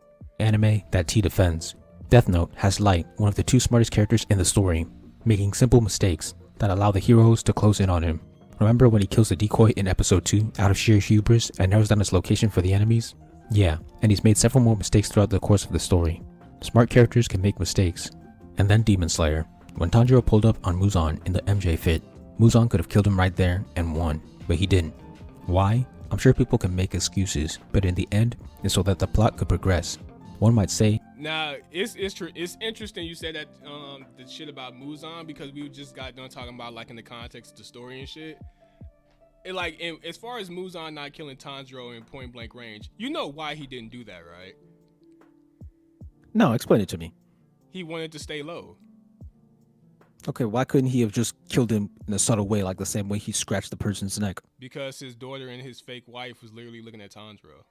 He literally did it to where like he did it like when no one was like where his wife and them weren't even looking. It was like so fast and like, come on now, dog. It's a demon. He's moving super fast. All right, okay.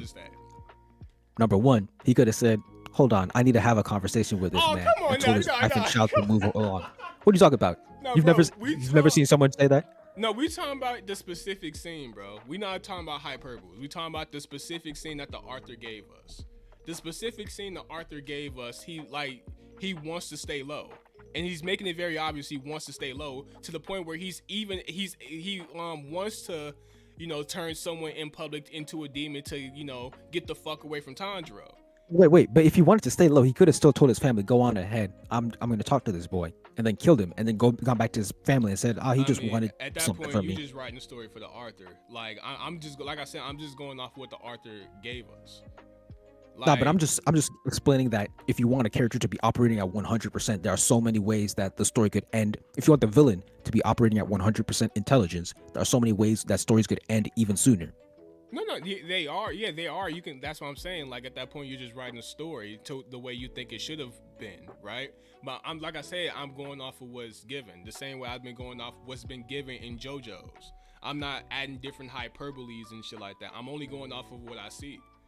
So like when I'm going off of what I see with Tanjiro in this situation, yeah, the Arthur could have written it in a million different fucking ways. Hell, for all I know, she could have written the fucking story to where Tanjiro met Muzan at a fucking orgy party or some shit. Who the fuck knows?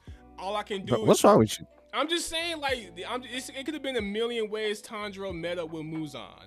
But but I'm taking the scene and I'm choosing a better course of action. Just like you're taking the scene of Yoshikage Kira screaming his name out loud, and you're saying that he could have done something different, like scream his name. No, I'm just saying that's a flaw. I'm not saying like it could have been done different, but I'm not sitting here like trying to name how the Arthur. No, I'm just saying no, that's a flaw. That's what made me criticize it. That's why I call it an unrealistic mistake. I'm not trying to sit here and change the story. I'm just saying like based off of when I'm given like.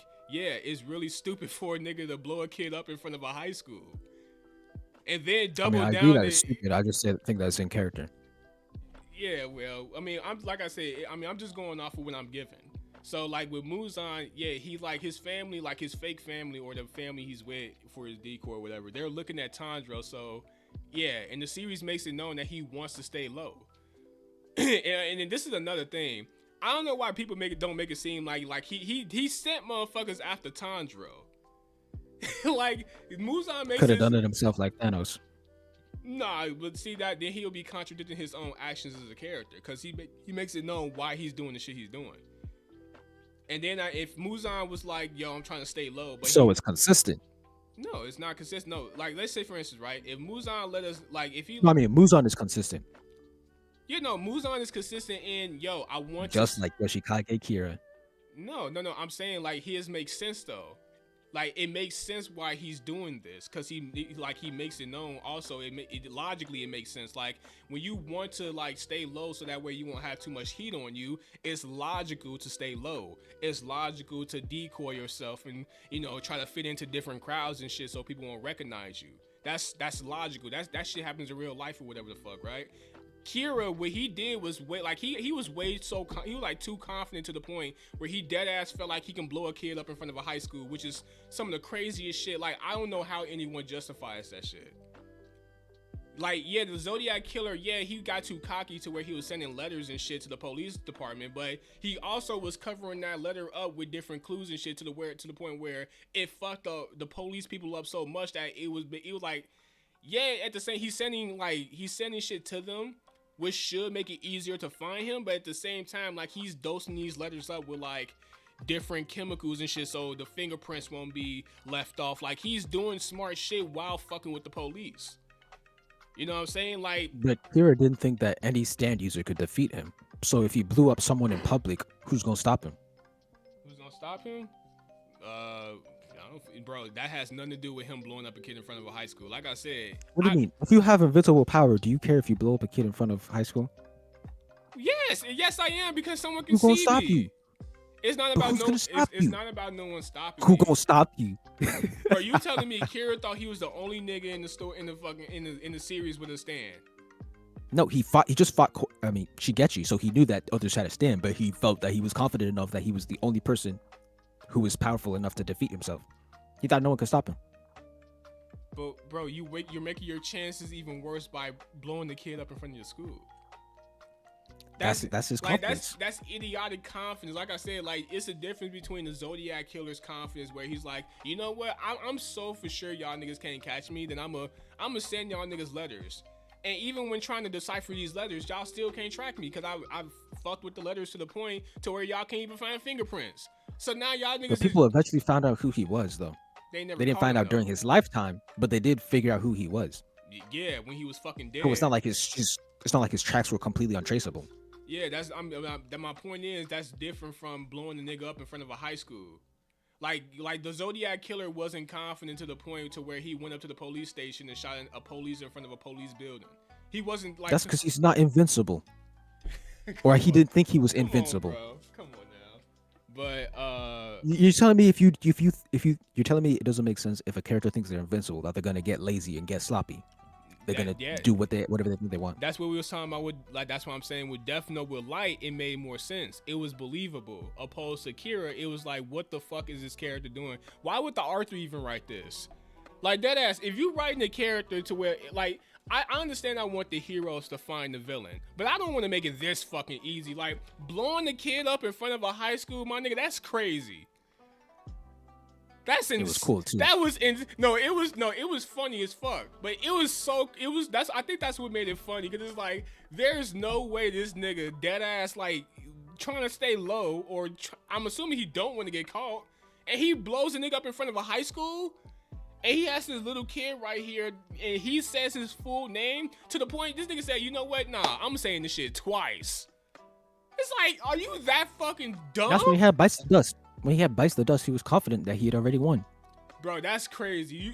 You look, I understand you confident, but not to the point where you say your name twice. He did the exact same thing in Death Note at the very end. He said his name twice. That's fucking crazy. You don't know what. Like, literally admitted that he was Kira when he thought he won. Yeah, when he thought he won, that was stupid. You don't ever do that. Exactly. That's what I'm saying in my video. How often is it that motherfucker just blurt their name out in public? You never see no one do no shit like that. When I pass a math test, I don't leave the classroom. Yes, Trigger Senpai passed the fucking test. I don't do no shit like that. I keep it fucking moving. So are you fine with what Light did at the end of Death Note? What, with like when he revealed himself, when they finally fucking narrowed it down to him? Yeah, he had no when choice. He thought that he won. When he won? What are you talking about? When he fucking no. When he was with Nier, he thought he won. And then he revealed his name, and he's like, "Yeah, I did it all along." No, that was stupid. But see, that was with the notion that, okay, I had like a bunch of shit in the tuck. So when that shit didn't go his way, it's like, oh fuck. So yeah, that's the same thing. That's the same thing with Kira. He thought he won. No, that is. Oh, all right. No, I'm saying that is. You put them on equal levels. Okay. I'm saying, like, it's different from like a person blowing the nigga up in front of a school and the person like actually having things in order to where he's like, yeah, it's stupid when it's all said and done, but at least Light has something in order. So you can kind of understand why he was being that calm. Kira is dead ass blew a nigga up in front of a school, bro. He got one of the strongest stands in that part. So he was confident that he had things in Oh, order. come on He could now. beat anyone That who was pulls up on that him. was fucking crazy. That was crazy, my nigga. And at that point, they It kind was of crazy. already knew that L was Light was the motherfucker, because they went through a lot of shit to find out that L was that nigga who was killing everybody. They went through a lot of shit. Like I said, if it was any fucking story that you was gonna, like, let's say, like, have a mystery and it was gonna have fuck ups, at least those mistakes was like, you know what, I can see that, but nonetheless, it's still goofy on his part. But I'm assuming that you're working your mind to the point to where you want him to act in a perfect way, which is not natural. If he was gonna make a mistake, it would be in a slick way like that.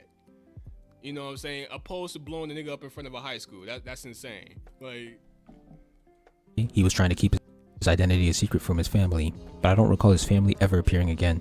But let's say this was his excuse. Does keeping his identity a secret really take priority over killing his enemies and achieving immortality, his main goal?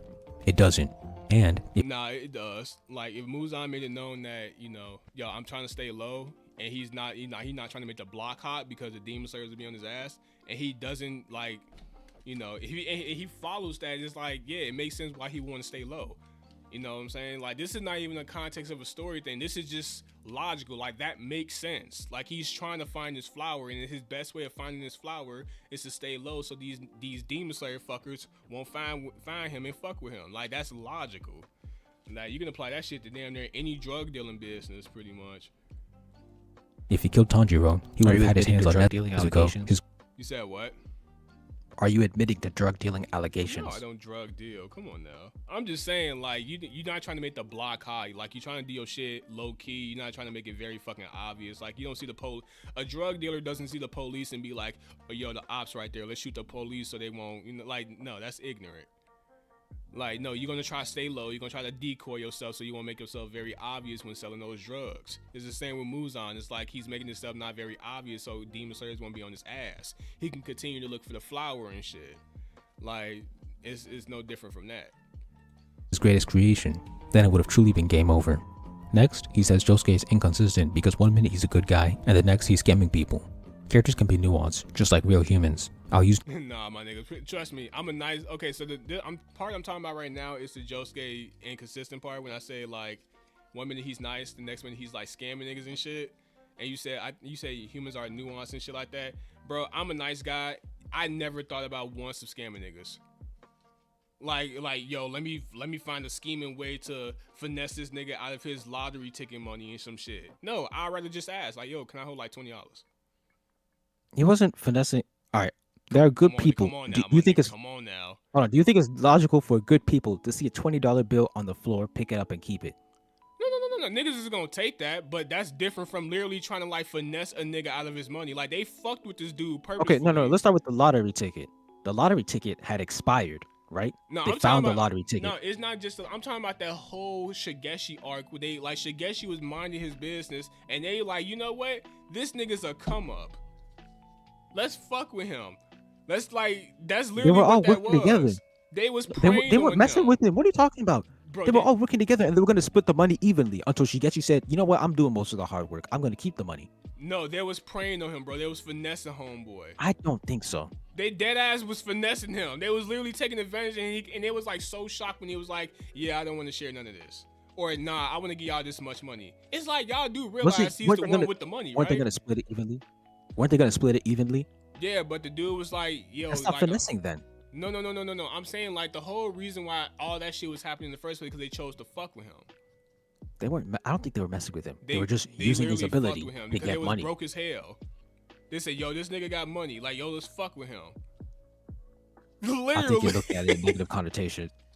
like, they was literally just like, you know what, yeah, let's fuck with this. I'm broke as hell because I think that's when Joseph, wasted all of Josuke's money buying shit for the Invisible Baby, and he was broke as hell. So, like, yeah, he saw Shigeshi with some, you know, because he was collecting coins, I was thinking, with his little stand or whatever. And it was like, oh shit, nigga with money? All right, let's fuck with this dude. We might be able to get something from him. That's malicious, like, that's preying on someone. Nah, I feel like you're looking at it in a very negative light. I don't think that's how it can was. I, bro? But I They need to literally, rewatch that's like me seeing a nigga holding like $100, and I'm like, you know what? Let me go fuck with this dude real quick. That's like literally, I'm preying on someone. They saw a person with the ability to make money, and then they said, "Hey, let me help you make money," and then you split it with me. They was trying to finesse homeboy, dog. Nah, but They, we can they agree to was trying to disagree. finesse homeboy, and they was so shocked when he wasn't willing to split the shit in half. It's like, no, that makes sense. Like, y'all came to No, fuck it with doesn't. him. The lottery ticket, Josuke played an important role in them getting the money from the lottery ticket. Look, when it comes down to it, it wasn't not with malicious intent, my nigga. He went to go find that money. They fucked with him, and don't even get me started with I don't think so. Rohan. He literally went just to scam Rohan. Oh yeah, he doesn't like Rohan. Come on, that's not an excuse, dog. Come on now, because he think literally that's asked nuance. Rohan to come chill with them at the table. Yeah, he doesn't like Rohan though, But why would he ask him to come sit with them at the table then? so he can scam him. Nigga, I'm talking about when Rohan called the girl a bitch and he was roasting the fuck out of all of them at that table. Josuke was like, "Hey, come I over don't here and sit remember with what you're us." That's when Which that's the episode is this? that's the rock paper scissors episode. Oh. Cause he was like, "Yo, come sit over here," and then like Josuke was being friendly and shit. So it's not that he don't. Was like that after Highway Star? Huh? Was that after the Highway Star fight? No. This is like in the beginning parts of the episode before the little boys like really start fucking with him heavy. Cause he went to Joestar to like tell him about the pictures and shit. And then that's when the little boy was showing up. And then that's when he ran into Josuke after he was like, not Josuke, he ran into Josuke, Okuyasu, and the Yukiko girl after drawing that little. You said this is before Shigechi died, right? Shigechi? Yeah, it has to be. I'm not really sure. It's like episode 11 maybe. I don't know. Cause I was looking for the episode so I could put it in my video. But this is like around the time, like this is the earlier part. Let me see real quick. Let me see.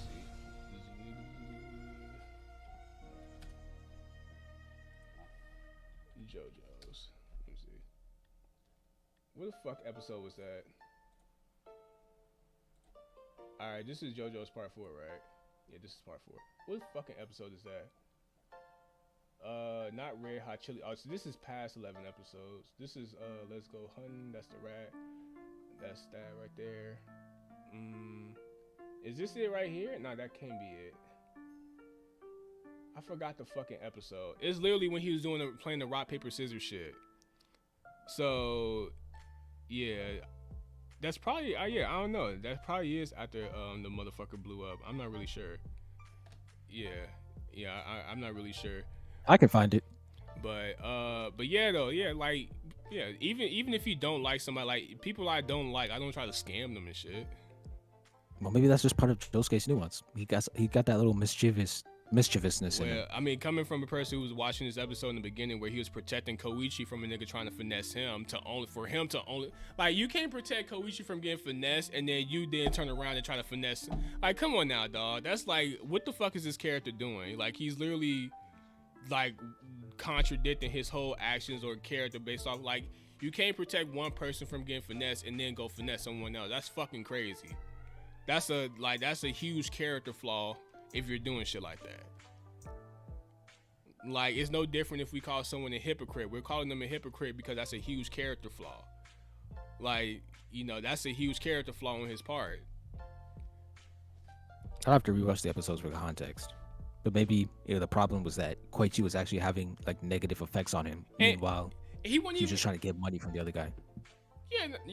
No, trust me, like, cause I don't know, like, if you broke, are you gonna go fuck with someone who has $100? Like, you don't even know this person, like, he just like happy and he just minding his business, you know, like, oh my god, I have so much money, you know, I'm gonna do this with the money, and then someone just come over here like, hey, let's do this with your money. You gonna look at them like they're fucking crazy. You're like, what the fuck is wrong with you? Like, get the fuck away from me. And then you're gonna like really, are you gonna like, and then you're gonna look at them like they're fucking crazy when y'all make money and y'all try to be like, yo, let's split this shit. It's like, nigga, the only reason we was able to do all of this is because I spent my money. Josuke helped on the lottery ticket though. Who money did they use? What? Whose money did they use for the lottery ticket? Oh, I believe it was Shigechi. Exactly. That's my point. But the only reason that the lottery ticket was able to get the money is because Josuke changed the name on it. But my point, or the date. But the point is like they was fucking with this dude and then was like getting mad when he didn't want to do anything that he did. Like, he was like, nah, I don't want to split shit.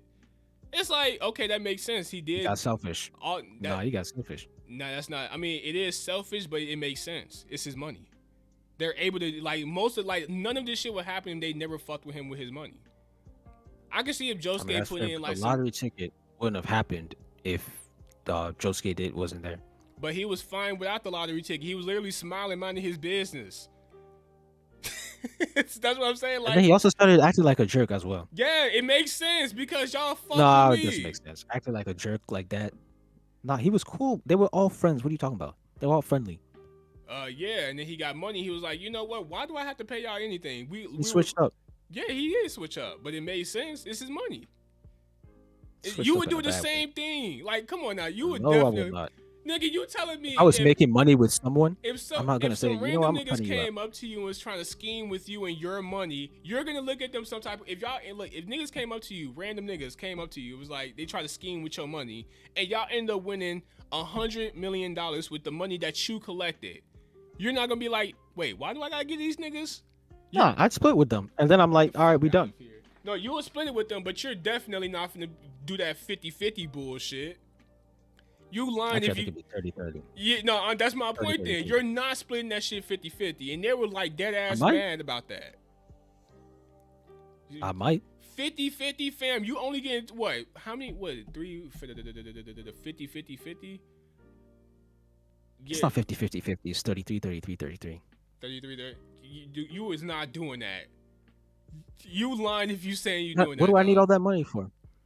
Come on, it doesn't matter. It's your money. And they helped. All right, Without your they money- helped me out. They helped me getting that money, right? Yes, and he did give them money. It's not like he didn't give them anything. And they still, and put it like this: what he gave them was more than what they had than when they was fucking with him. That's what that's what made that whole thing so shitty. Because it's like, wait, why are y'all so mad at this dude? And why y'all damn near finna get ready to fuck this dude up? Like, without his money, y'all don't have anything. That's what made it so dickish.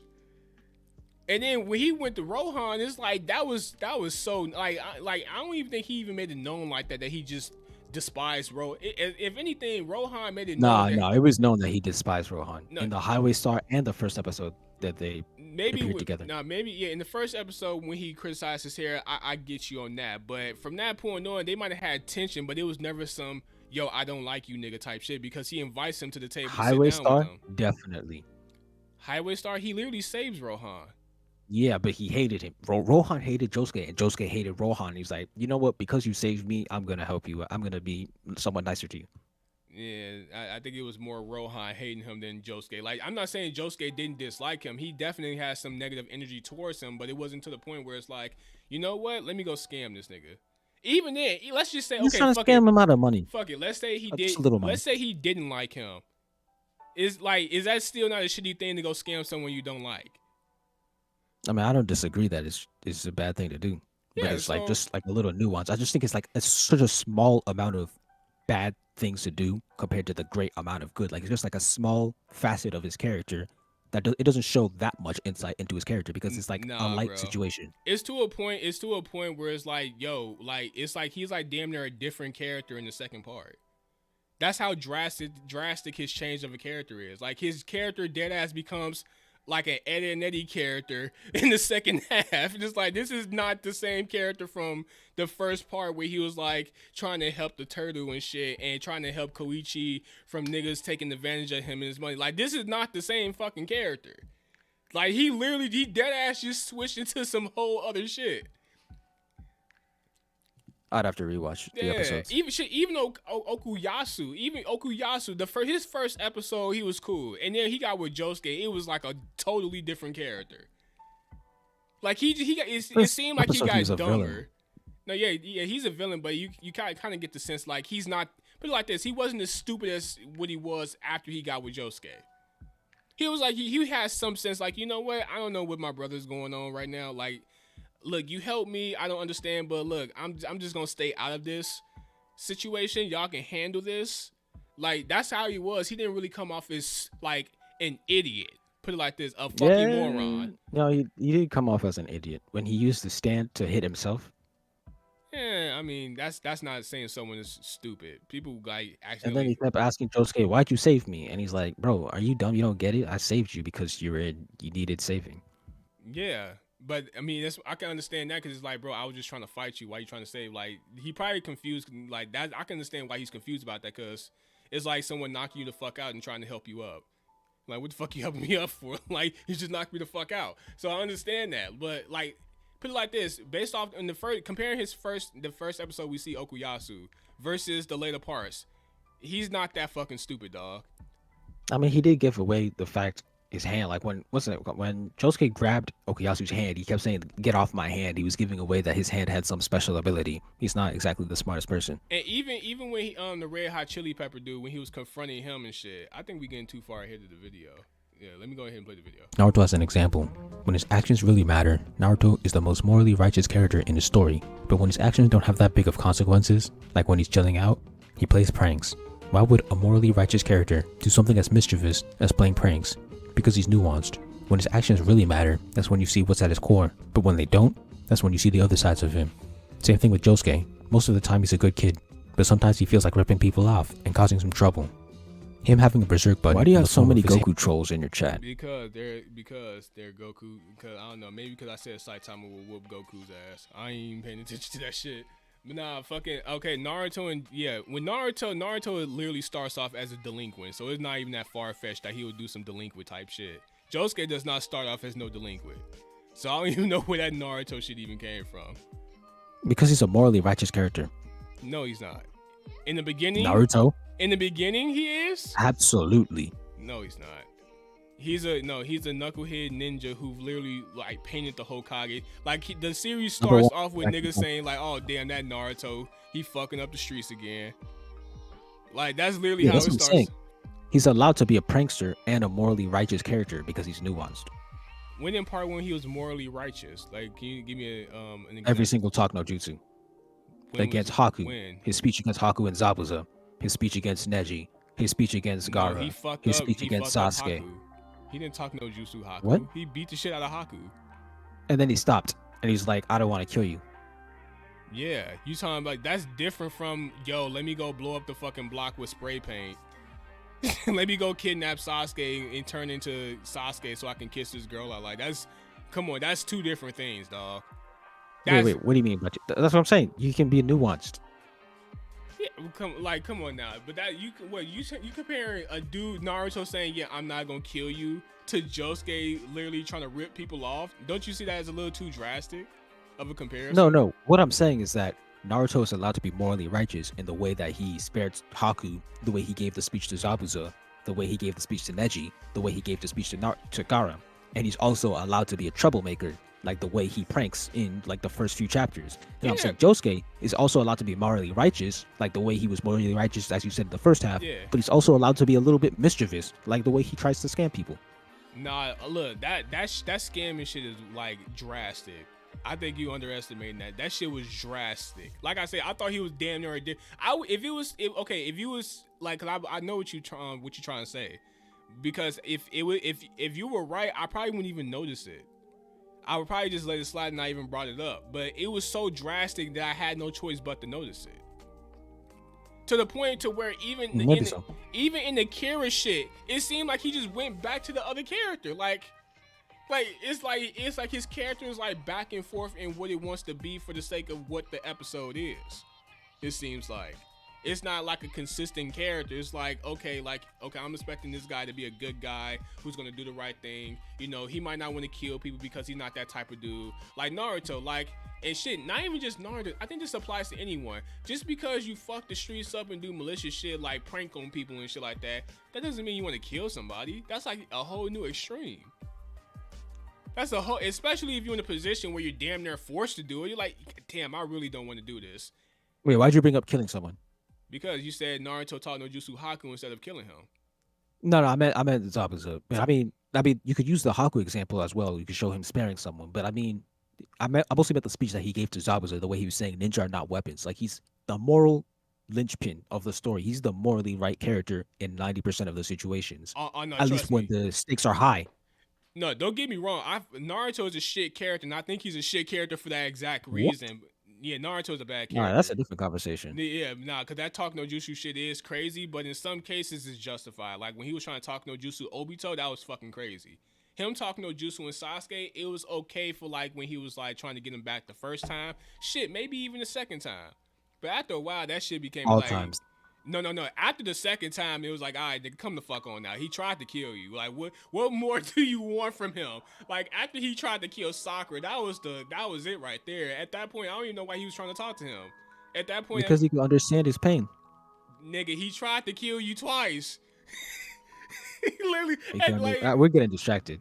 all right, look, but yeah, Naruto, comparing Naruto to Josuke, I don't really think that's a good comparison, because Naruto's character is consistent with the delinquent shit until like his work field is like dead ass borderline trying to force him to do something that he's never even done before in his life. And I think that's with anyone. Like that's a whole new extreme versus, yo, I'm a nice guy. I don't believe guys should be scamming motherfuckers, especially my friends. Hey, by the way, let me go scam this nigga over here. That's like, what the fuck? that's two different things. So like, I mean, yeah, that's that right there. Hair is also criticized for being childish, but it's a character trait that is actually realistic and explained. Some people IRL have specific things that set them off, regardless of age. I don't see how that's an issue.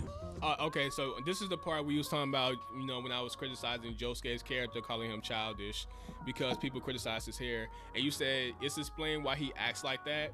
And I'm like, and pretty much I already responded to this in the comment section. I pretty much saying like, yeah, it can make sense, but that's not gonna keep me from saying that he's childish. Like I said, That's fair. You know, like I said in the comment section, like if a girl can have a reason for being crazy because she got cheated on so much, so it makes sense why she's insecure and crazy, but that's not gonna keep me from calling her a crazy bitch. Like, so I mean, yeah, so like I understand it does, like some of this shit is explained. And another thing also, just because things are explained in the story doesn't make it good. Like, it has to make sense also. Like the moves, I mean, but do you think this is bad? Because I don't think this is bad. No. Like me personally, it just makes them come like childish. It's a slight nitpick. It's a nitpick. Like it makes sense. Okay. I'm just making sure, because I mean, you didn't list a lot of things here, so putting that in there, that tiny nitpick, it makes it seem like it was a big reason as to why I got a D. No. Hell no. If anything, no. The big reason why I got a D was because that it Stand of the week, episodic. Actually, no. The story just wasn't good. I'm not even gonna fucking lie. It just wasn't Crazy. good.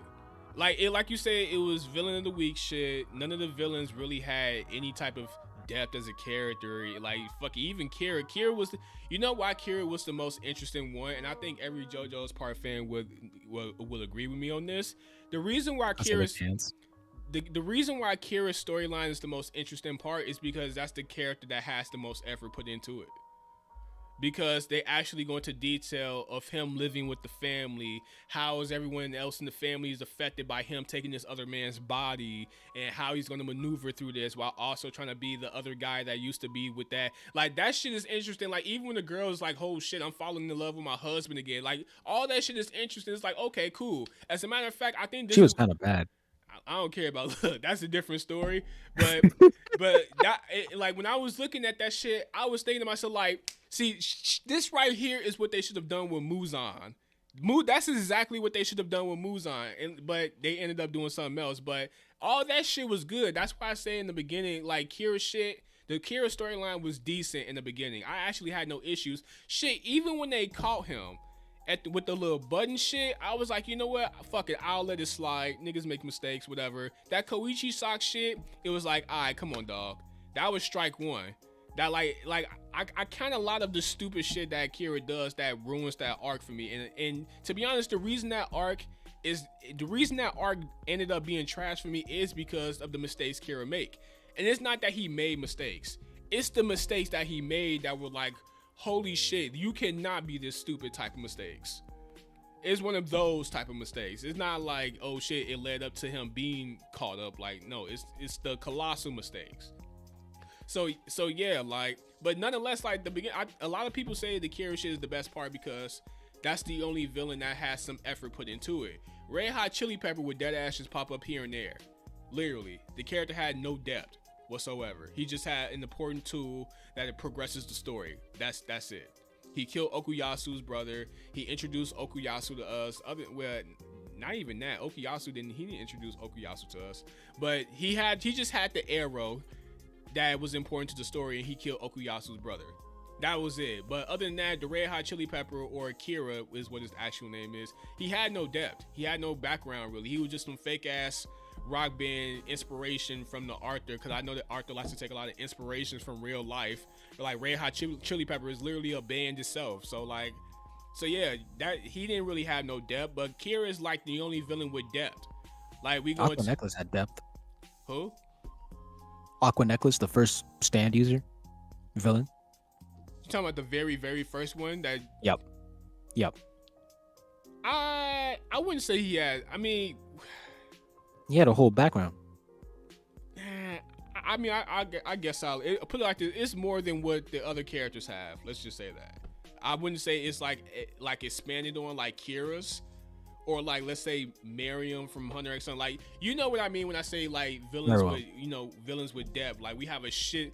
Yeah, so yeah, I guess you would be right. Like he did have some depth, but for the most part, it was just like, here's his case file. This is what he did. Let's go find this nigga. That's what that was. We didn't dive into the introspectiveness of his character and like, oh my god. I mean, we did a little bit. You know what? I'll let it slide. It's whatever, because he's not even my main criticism. Like, it's just the other whack ass villains. I didn't even have an issue with the first villain. But yeah, like that's what I ended up saying. Like Kira's storyline is the best, but it ended up being trash because the fucking mistakes he was making and shit like that. But you know, let's continue with the video. And then it's explained why he doesn't tolerate disrespect to his hairstyle, and it makes sense. Next, he said Crazy Diamond takes a lot of tension out of the show because it can save people from fatal wounds. I disagree.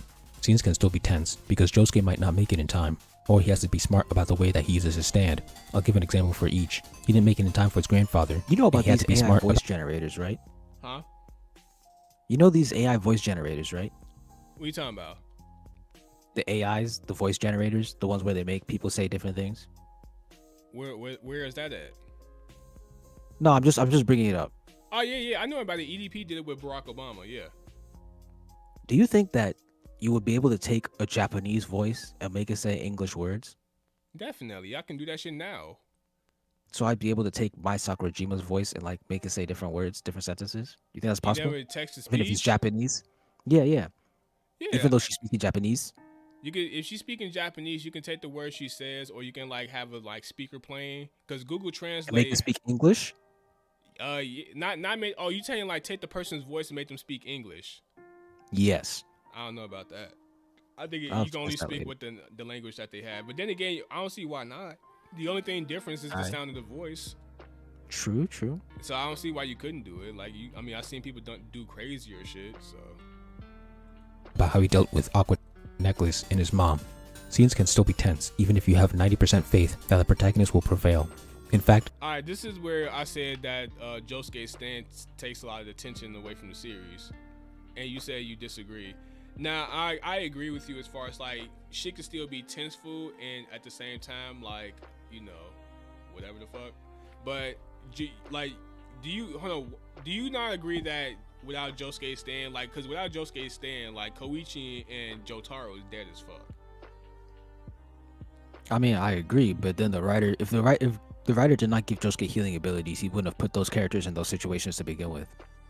I mean, you don't see how that can like take the tension out of a series. Like, you don't see it, like, put it like this. It was like, I just knew Koichi was dead. I'm like, oh shit, they took it there.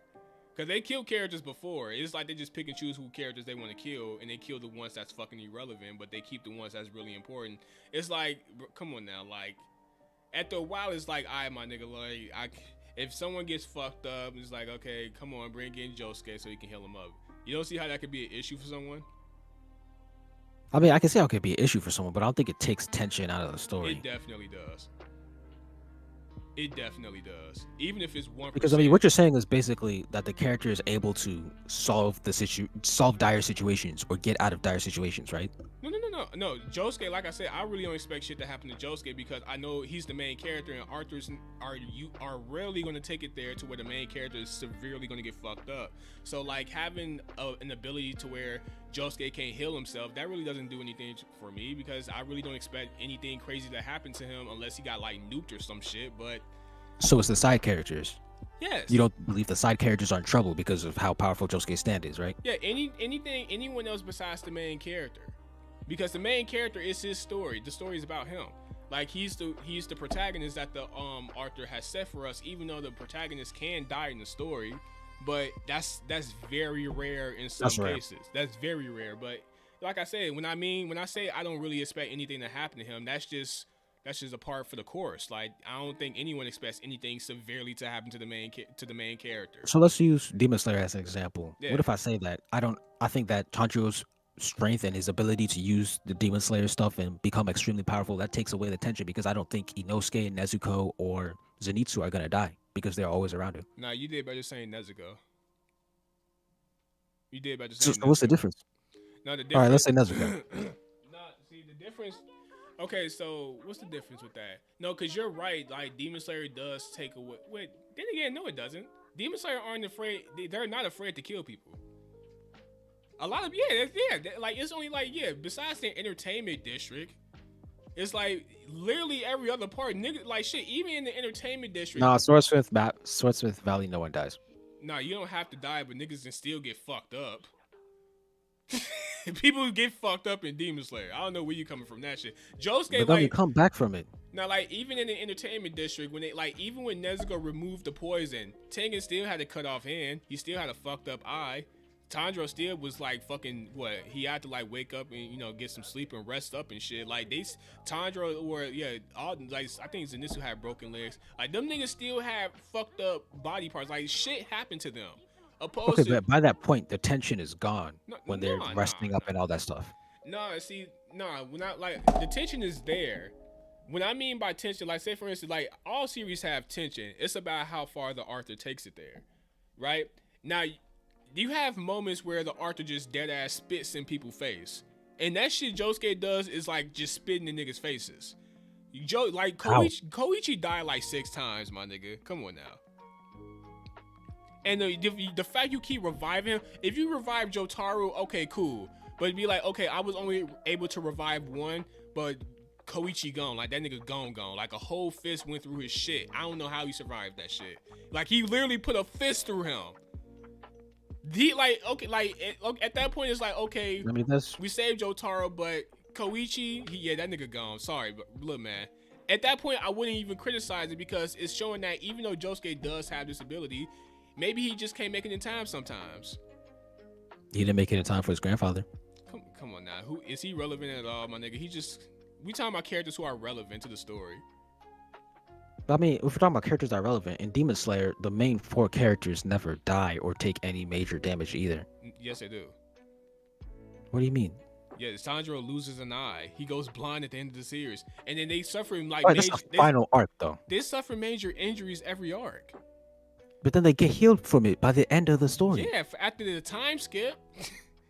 No, what do you mean? Wait, are you talking about the last arc or are you talking about multiple arcs? I'm talking about multiple arcs. Like, literally, like, Tanjiro was fighting with broken ribs, and he had to, like, they found this... Okay, but they keep recovering from their wounds. How much different is that from Josuke healing someone after a battle is over? Because someone is literally having a fist put through them, and the author is like, yeah, fuck all that, we're gonna have Josuke heal them. These are characters who are supposed to be dead, opposed to characters who are finding creative ways to kill people without severely hurting themselves even more than what they are. But they never died in JoJo. You can't kill anyone who's dead, so they never died. And also, I'm not saying characters need to die for it to be tension, just to let the reader know that shit can happen. When you constantly heal your characters after putting a fucking fist through them, like I said, you can kill JoJo, nah. As a matter of fact, nah. Like, when you constantly put it to where the character is always there, then it's like you're taking tension out of the series, because now it comes from me being like, oh shit, Koichi got fucked up. Oh shit, Jotaro got fucked up. It comes from that to where when Okuyasu gets fucked up, and I don't even know how the fuck he even came back. I don't understand that shit at all. But yeah, fucking, it gets to a point where it's like, okay, anytime a character gets fucked up, I don't think they're gonna die. Literally. Or I don't even think... I could say the same thing about the main 4 in Demon Slayer. The big 4? No, see, the thing, Demon Slayer actually fucks characters up. And I'm talking, keep in mind, I'm talking about side characters. Like, yeah, you can keep on talking about, like, Zenitsu, Nezuko, and... Okay, but Koichi and Jotaro are main characters, too. They're the main 4. Yeah, but these are situations where they get fucked up. Like, the closest you can come to is a Inosuke. Because Inosuke got cut in the heart, and that was bullshit that he was able to fucking... That's the closest I can come to that. But, like, even I agree, like, that was some bullshit. You know what I'm saying? So I'm not sitting here praising the shit. I'm like, no, that's bullshit. But Demon Slayer makes up for it for when they kill off, when they actually aren't afraid to kill off their characters and fuck them up. So like, you know, it's not like Demon Slayer is pussyfooting around when it comes to like harming their characters or killing them. Hell, they have no fucking mercy whatsoever on their characters. Hell no. Like JoJo's, like even in the grimy parts, like when shit gets gritty and shit, it's like nothing happens seriously like that. Kira dies, but he ain't trying to heal Kira. He don't want to heal him. He don't want to touch the wheel. He couldn't have healed Kira. You said what? He couldn't have healed Kira. Well, I mean, yeah, because he's already there. I get that, but like, yeah, but like, come on now, that's definitely taking tension out of the show. Versus like, because characters are getting fucked up and they're constantly getting healed. Opposed to Demon Slayer, it's like it's not even like. I don't think tension is the right word. I think it means stakes. Yeah, stakes, tension. I kind of call it the same thing. Like tension, because tension is in every anime, and I don't just mean like if a character dies, that's tension. No, like just let the reader know that shit can happen. That's what I mean. And JoJo's like with Josuke's stand, ain't shit happening. I'm not watching JoJo's with Josuke's stand and saying, oh yeah, niggas is finna die, or no, one of these niggas finna get fucked. Hell no. Koichi got punched. That's what you're saying. JoJo has lower stakes than Demon Slayer. I do agree with that. Yeah, no, that's what I'm saying. Like JoJo's has no stakes whatsoever. Like I don't take that shit serious. I would say no stakes. I would say just lower. Shigechi died as well. I'm talking about main characters. Like I'm talking about characters that affect the plot. Well, okay, Shigechi died. Shigechi affect. Yeah. Okay, yeah, I got you. Okay, so Shigechi. But then again, like what? I really, me personally, I never really gave a shit about Shigechi. So that was like, it was like, come on now. Like what was his character really? What was his background? Like, he was a little kid. Like, that was cool. What was even his background really? Like, that's not his character. Like, yeah, he's important because he found the button and shit, but that's about the only importance he really did have. His character, other than that, was just like some fucking blob who was collecting money and shit. Like, it was nothing like that. Like, shit, Uraraka had more depth in him. Like, when Uraraka from My Hero Academia has more depth in your character, and she doesn't even have that much depth herself, then that's how you know your character has no depth. I mean, I disagree. JoJo is a character that doesn't really do backgrounds that much. It mostly focuses on characters in the present, and Hero Academia is a story that does a lot of background, so I don't know if that's a valid comparison. No, I'm just saying, like, you know, like, say for instance, like, if Uraraka was to die, it would be like, oh shit, versus like, if Shigeshi was to die, it would be like, oh, well, he was just there. Oh, yeah, because she has a higher importance in the story. That's my point. Like, I'm talking about character, like, yeah, like, I agree with that. Yeah, technically, like, he does have a button, but like, come on now. Besides that button, like, did we really care? I mean, you probably care, but like, the nigga was. He had a lot less screen time. Yeah, like, was niggas really like, oh my gosh, Shigechi? Like, come on now. I wasn't saying no shit. Like, I'm like, oh damn, he dead. Oh well. Like, it ain't fucking Koichi. Like it ain't fucking Jotaro and them. Like, no, it ain't nothing like that. There's nothing like that at all. Like, even when Josuke's father died early as hell, it's like, okay. It's like, that's fucked up, don't get me wrong. But when she was, like, when Red Hot Chili Pepper, or not Red Hot Chili Pepper, the very first one, he was finna kill Josuke's mom, or whoever she is to Josuke. She was finna kill her, and I'm like, oh shit, she finna die? Because I know she's important to Josuke.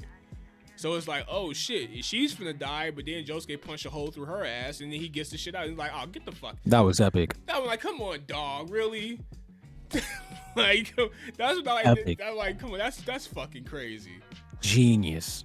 That was bullshit. I would have like, come on, I would have threw if I had a manga, I would have threw that shit. Or if I was reading that shit on stream, I would have cut that shit off. And I was just like, yo, what videos y'all trying to watch? That's exactly what I would have said about that shit. Nah, that was an amazing scene. Yeah, no. The shit with Josuke like recovering evidence and shit, that shit is cool. But reviving niggas, that shit destroys all the stakes and tensions, and that shit destroys everything. Cause at that point, like I said, I'm not expecting anyone to die. And Kira's character, he's known for killing niggas. Like, he killed niggas, but he ain't really kill anyone of importance, of that stature. Like, fucking, like I said, he killed everyone. It's just that Bites the Dust didn't complete. That nigga should have killed Koichi. Koichi should be dead as hell. Right? He did. I mean, oh well, during the Bicep Dust, he killed Rohan, Koichi, Jotaro, Josuke. Oh yeah, that's right. When they Broke killed, Yasu. bro, and that's another one. When they killed Rohan, I'm like, oh shit, they killed my nigga Rohan, and then There he we came go. back to life, and it was like, oh, what the fuck? So that you proving my point. I forgot all about that shit. Oh, that's what you mean. Yeah. Yeah, so yeah, you proving my point. So yeah, at that point when I'm like, wait, Rohan is dead, right? Like I fuck with Rohan, but if they was to kill him, it would make so much sense. Like it would make sense that he would die. Like, you know, that's how Bite the Dust works and shit. But he ended up surviving. It's like, oh, you have to be fucking kidding me. No one Because he is. stopped it in time. Look, nah, that was a face palm. I mean, like I said, I mean you can be accepting to it, but these are the reasons why I gave it a D or ended up giving it to a D, because a lot of this shit adds up. Like I'm watching this shit like, come on, man.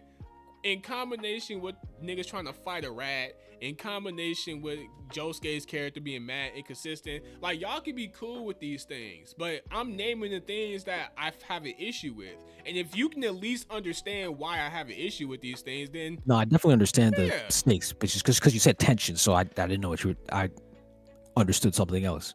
well, I mean, I think stakes and tensions are in the same ballpark, because it's like tension is like, oh shit, something's gonna happen, but like, or stakes is like, oh, something did happen. Stakes is a consequence or potential consequence. Yeah, I mean, maybe I got it mixed up, whatever. But I think they're kind of in the same ballpark, just two different words, really. But let me go and continue the video. Argue that's how 90% of anime are, or stories in general. You didn't really think that Tanjiro was gonna die in any of his fights, did you? Yet there was still tension. That's like me saying that Tanjiro's protagonist plot armor, or Nezuko for that matter, takes a lot of the tension out of Demon Slayer because I know he's going to beat most of his opponents. So pinning Crazy Diamond as the reason he feels a lack of tension feels like a poor excuse. Nah, that wasn't a poor excuse. Like I said, like you said, it happens in most anime, and that's my point. Like because it happens in most anime, that's why I don't really expect nothing to happen to Josuke. But when it comes to the side characters are the only things that you can rely on, and I'm talking about side characters of significant importance. Like I said, Uraraka dies, that shit's gonna blow up the internet. You know why? Because she has importance to the main character. Like when Josuke. Dang, spending 2 hours on a 6-minute video? That's crazy. Shut up, nigga. Because we, to be honest, at this point, we've been off topic so many times. It's like we did better just talking about JoJo's and not even watching the video. To be honest, but yeah, though, like I mean, yeah, like if Uraraka, like when I say that, you know, Josuke is the main character, I really don't expect nothing to happen to him. Like I explained before, like. The side characters are the only ones we really can't rely on for the story to have some sort of tension and stakes and shit, right? Uraraka dies, internet blows up. Well, you seen what happened to Bakugo. You know what happened to the internet when Bakugo died. Yeah. So like, and you know what happened to the internet when they found out the nigga survived. So you also know about that. Niggas was shitting on Horikoshi. So like, but yeah, so that's what I'm saying. Like these things do matter and they play a huge effect on how niggas view your series. It's the reason why Fairy Tail gets such a bad rap. Fairy Tail's great. Nah, Fairy Tail is low key underrated. I think it's better than One Piece, but Really? yeah, definitely. Should make a video about that because people do not respect Fairy Tail enough. I'll get on that eventually. Nah, I think when it comes to characters, Fairy Tail handle their characters way better than One Piece, easily. Now, when it comes to the villains, I think One Piece has better villains, but I think when it comes to like the main cast of characters, I think Fairy Tail smokes them. Yeah. Easily. But yeah, though, that's the reason why Fairy Tail gets such a bad rap, because you know a lot of the shit is power of friendship and you Fake out deaths. Yeah, fake out deaths. You just don't really expect nothing crazy to really happen in Fairy Tail. And that's what it is kind of with JoJo's for me. It's like, okay, like my only hope is to expect something to happen to the main characters. And this is what really made it even worse for me, is that they did do something where it's like, oh shit, and it was just like constantly pump faking. Like, you know that Carmelo Anthony meme where he finna like shoot the shot and he just go back to the bench? That's literally what JoJo's was. Like, oh shit, he finna kill Koichi? Nah, he ain't killing Koichi. Oh shit, he finna kill Josuke's mom? Oh, nah, he ain't kill Josuke's mom. Oh shit, he finna kill Rohan? Oh, he ain't kill Rohan. It's like, holy shit, how many times you gonna pump fake? Oh shit, he finna kill Okuyasu? Oh nah, Okuyasu ain't dead. It's like, dog, what the fuck? Can you just kill one of these niggas? Like, come on now. But yeah, though. He complains about Okuyasu having a broken stand, but being too dumb to use it. But that's exactly what makes this stand user interesting. Are characters not allowed to be dumb? Are powers not allowed to be OP? Oh yeah, me criticizing Okuyasu, that wasn't an actual criticism that affected the grade. That was just me just talking shit about Okuyasu. So, Okay. Yeah, that didn't affect the grade or the series whatsoever, because niggas can be fucking stupid. As a matter of fact, that's the only reason why the series wasn't fucking longer, was because he was fucking stupid. And niggas can be stupid. So like, yeah, that his idiocy didn't even affect the grade whatsoever. So If his issue is the OP stand, then that problem is balanced with Okuyasu's intelligence. I don't see the issue. He says Okuyasu has no moments of progression. I don't think character progression is necessary for a character to be good, but if he does, that's his prerogative. As long as he stays consistent with it. I sure hope he doesn't like L from Death Note, because he has no progression. Alright, now the progression thing, you said characters don't need progression to be good characters. I agree with you to some degree. I think characters do need to show some sign of progression if they're gonna elevate to a higher tier of good character. Like, if you don't have any progression but you're still a cool character, then at best you're gonna be a cool character to me. I'm not gonna put you up there with the fucking Askelads and the fucking and the Rurouni Kenshins and shit like that. I'm not gonna put you up there with them, but I am gonna see you as a cool ass character. You know what I'm saying? But progression is That's needed when you want to elevate characters to a higher tier of greatness in terms of great writing. So like, and as far as L, I really don't understand the hype for L. I think L is overrated. That was great.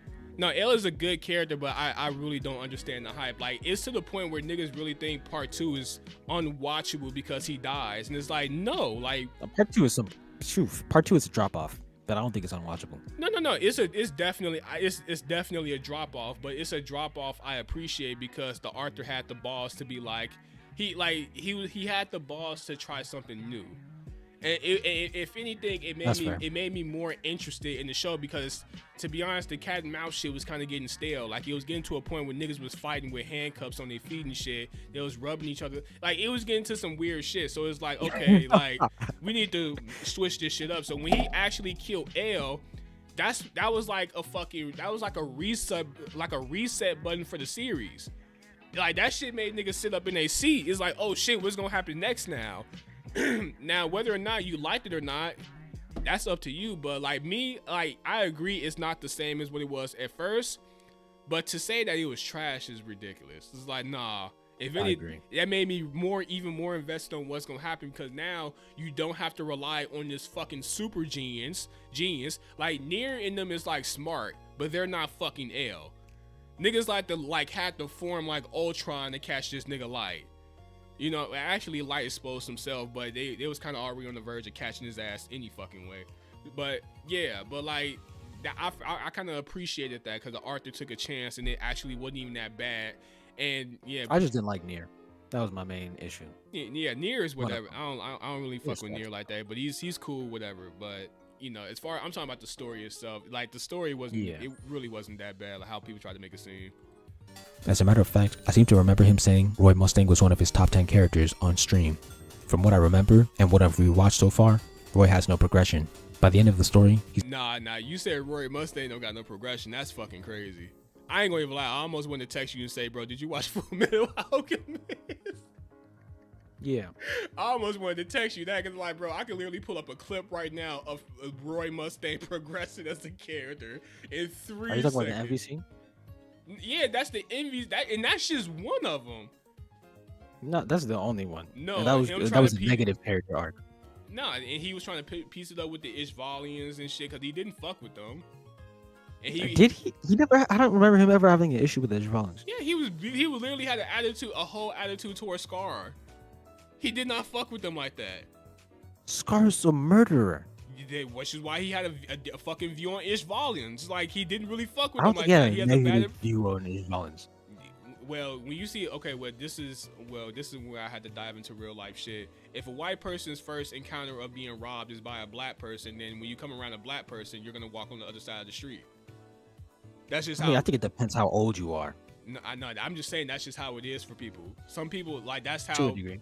Yeah. So it's like people do develop phobias like that. That's how people have negative notions. Stereotypes. Yeah, stereotypes. Like, they do exist. So Roy Mustang did feel some type of way towards Ishvalians, and fucking he had a whole attitude towards Scar. But then he was able to mend that relationship and even go as far as to learn their language so he can make things right with them. Like, that's progression as a character. I don't know if he ever had an issue with them because I'm pretty sure he knew. No, I'm not pretty sure. I know for a fact that he regretted his actions in the Ishval War, even while he was doing them. Like he knew what he was doing was wrong. Well, He was just like a good person put in a difficult situation. I mean, well, you can regret something and still like do it. Like say for instance, I cannot like something but still put it like this. What's the way? Okay, I don't like spiders, but I feel bad when I kill one because I'm like, damn, that's kind of fucked up. But I just can't have the spider around me. It's something like that. It's like I don't want to have to do this, but I do this. It's like he put it like this. It's not exactly the same. But I'm saying that. Okay, I would agree with you that he progressed, or to a degree when he went against Envy because he went down a negative arc where he got obsessed with revenge and then he had to come back from it. And he's like, all right, I need to stop being focused on revenge. But outside of that, he was like always a good person. He was always like a righteous person who was making the right decision. No, I agree with you for the most part, but I'm more so arguing the part where you said like he had no progression because he definitely had progression. I mean, that's small Envy. Yeah, I'll give you that. Nah. And Okuyasu could have had progression too. That's the shit that pissed me off about that scene because it's like, oh shit, Okuyasu getting the moment. Let's go. Like this nigga's so mature about this. Oh no, shit. that scene pissed me off too. Oh, it pissed you off too. So what are we talking about right Yeah. now? Oh, come on. Nah, that was bullshit. I mean, it's understandable, but I'm mad because Okuyasu didn't get his moment. Like this is the person that killed his brother. It would have been satisfactory for him to be the one to put him out of business. Yeah, nah, I was fucking with that shit. I'm like, damn, Okuyasu growing up, and then he was like, nah, fuck that shit. And he flipped so quick too. It's like, I understand he talking shit. But I'm saying that the bait was believable. Nah, if anything, the bait was like, I mean, okay, let's say the bait was believable. Like, it's literally, he's in a win-win situation. He literally, like, he all he has to do is just sit there. Okay, let's put it like this, right? If Jotaro never says, yo, wait up, I got you. I agree with you. But Jotaro literally tells him to wait. So it's like, at that point, it's like, okay, the guy who comes here to tell y'all niggas about the main issue is telling you, yo, chill the fuck out. We on our way over there. Like, at that point, okay, you have to chill the fuck out. Even if he is taunting you, and come on now. No, it wasn't the taunting. It's because he said that he was pretending to be weak and he was gonna kill Jotaro when he came over. Jotaro? I don't know about that. I think he was just egging him on. He was he said he's gonna kill Jotaro. He said he was baiting him. He was like, oh wow, I didn't expect you to be this mature about the shit. He was like, I thought you was gonna try to kill me to avenge your brother. And that's when Okuyasu just flipped like, oh, trust me, I wish you would never told me about your stand user anyway, because I want to kill you anyway. Some shit like he just instantly flipped. It had nothing to do with him killing Jotaro. Like all that. I'm pretty sure it did. I'd have to rewatch it. No, trust me. I watched that scene 100 times because I had to clip that shit out. Trust me, that the shit that triggered him was his brother because he was like, because Okuyasu was like, yo, who's your stand user? And that's when he was egging him on about the brother, like, oh, you're so mature about the situation. I thought you would try to avenge your brother. And then Okuyasu just flipped like, actually, no, Okuyasu was like, nah, you know what? My brother done some fucked up shit. It is what it is. He had it coming to him. And that's when he kept egging him on about the brother and shit. And that's when he just like flipped and it was like, yo, I was hoping you wouldn't tell me about your stand user. And he just flipped the fuck out. That's what that was. It had nothing to do with Jotaro. None of that at all. Like, no, that was all just him egging him on about his brother. And it's like, are you absolutely sure? No, I'm positive. You can look it up right now. All of that shit was literally about. As a matter of fact, I put the subtitles up. I put it in my video. So like, I put it to where it's literally him just egging him on about his brother. Like the subtitles is up. Like that's in my video at that. So like, yeah. He's the same guy from episode 1. Anyway, he criticizes Okuyasu for being baited into making a mistake. Considering T just acknowledged he was dumb, not only would it be reasonable for him to have been baited, but Chili Pepper's bait was also convincing. It's not like he just roasted him. He bluffed and said that he was waiting for Jotaro to get close so that he could kill him. Okuyasu, believing Chili still had power left, decided to try and kill him to save Jotaro. Now, Jotaro and Joseph. If he thinks Jotaro is boring, that's his view. He hasn't said anything that— Yeah, nah, Jotaro, I ain't saying Jotaro's a bad character. I just say he's bland. That's all what that shit was. Yeah, but yeah, like, nah, that whole thing with Jotaro, he killing Jotaro and shit, nah, the reason Okuyasu flipped out is mainly because of his brother. He was talking shit about his brother. As a matter, let me see if I can pull that shit. In your video, okay, the part with the subtitles, what's his name? Red Hot Chili Peppers has electricity, but that comes before he starts mentioning Jotaro. Let me see, I'm pulling it up right now. What the fuck is that? Let me see. やはり何かを企んでいたよ。 I think I passed. そのことを Damn, what the fuck is that? 言う通りだ。 Where the fuck is this shit at? Damn, am I passing this shit?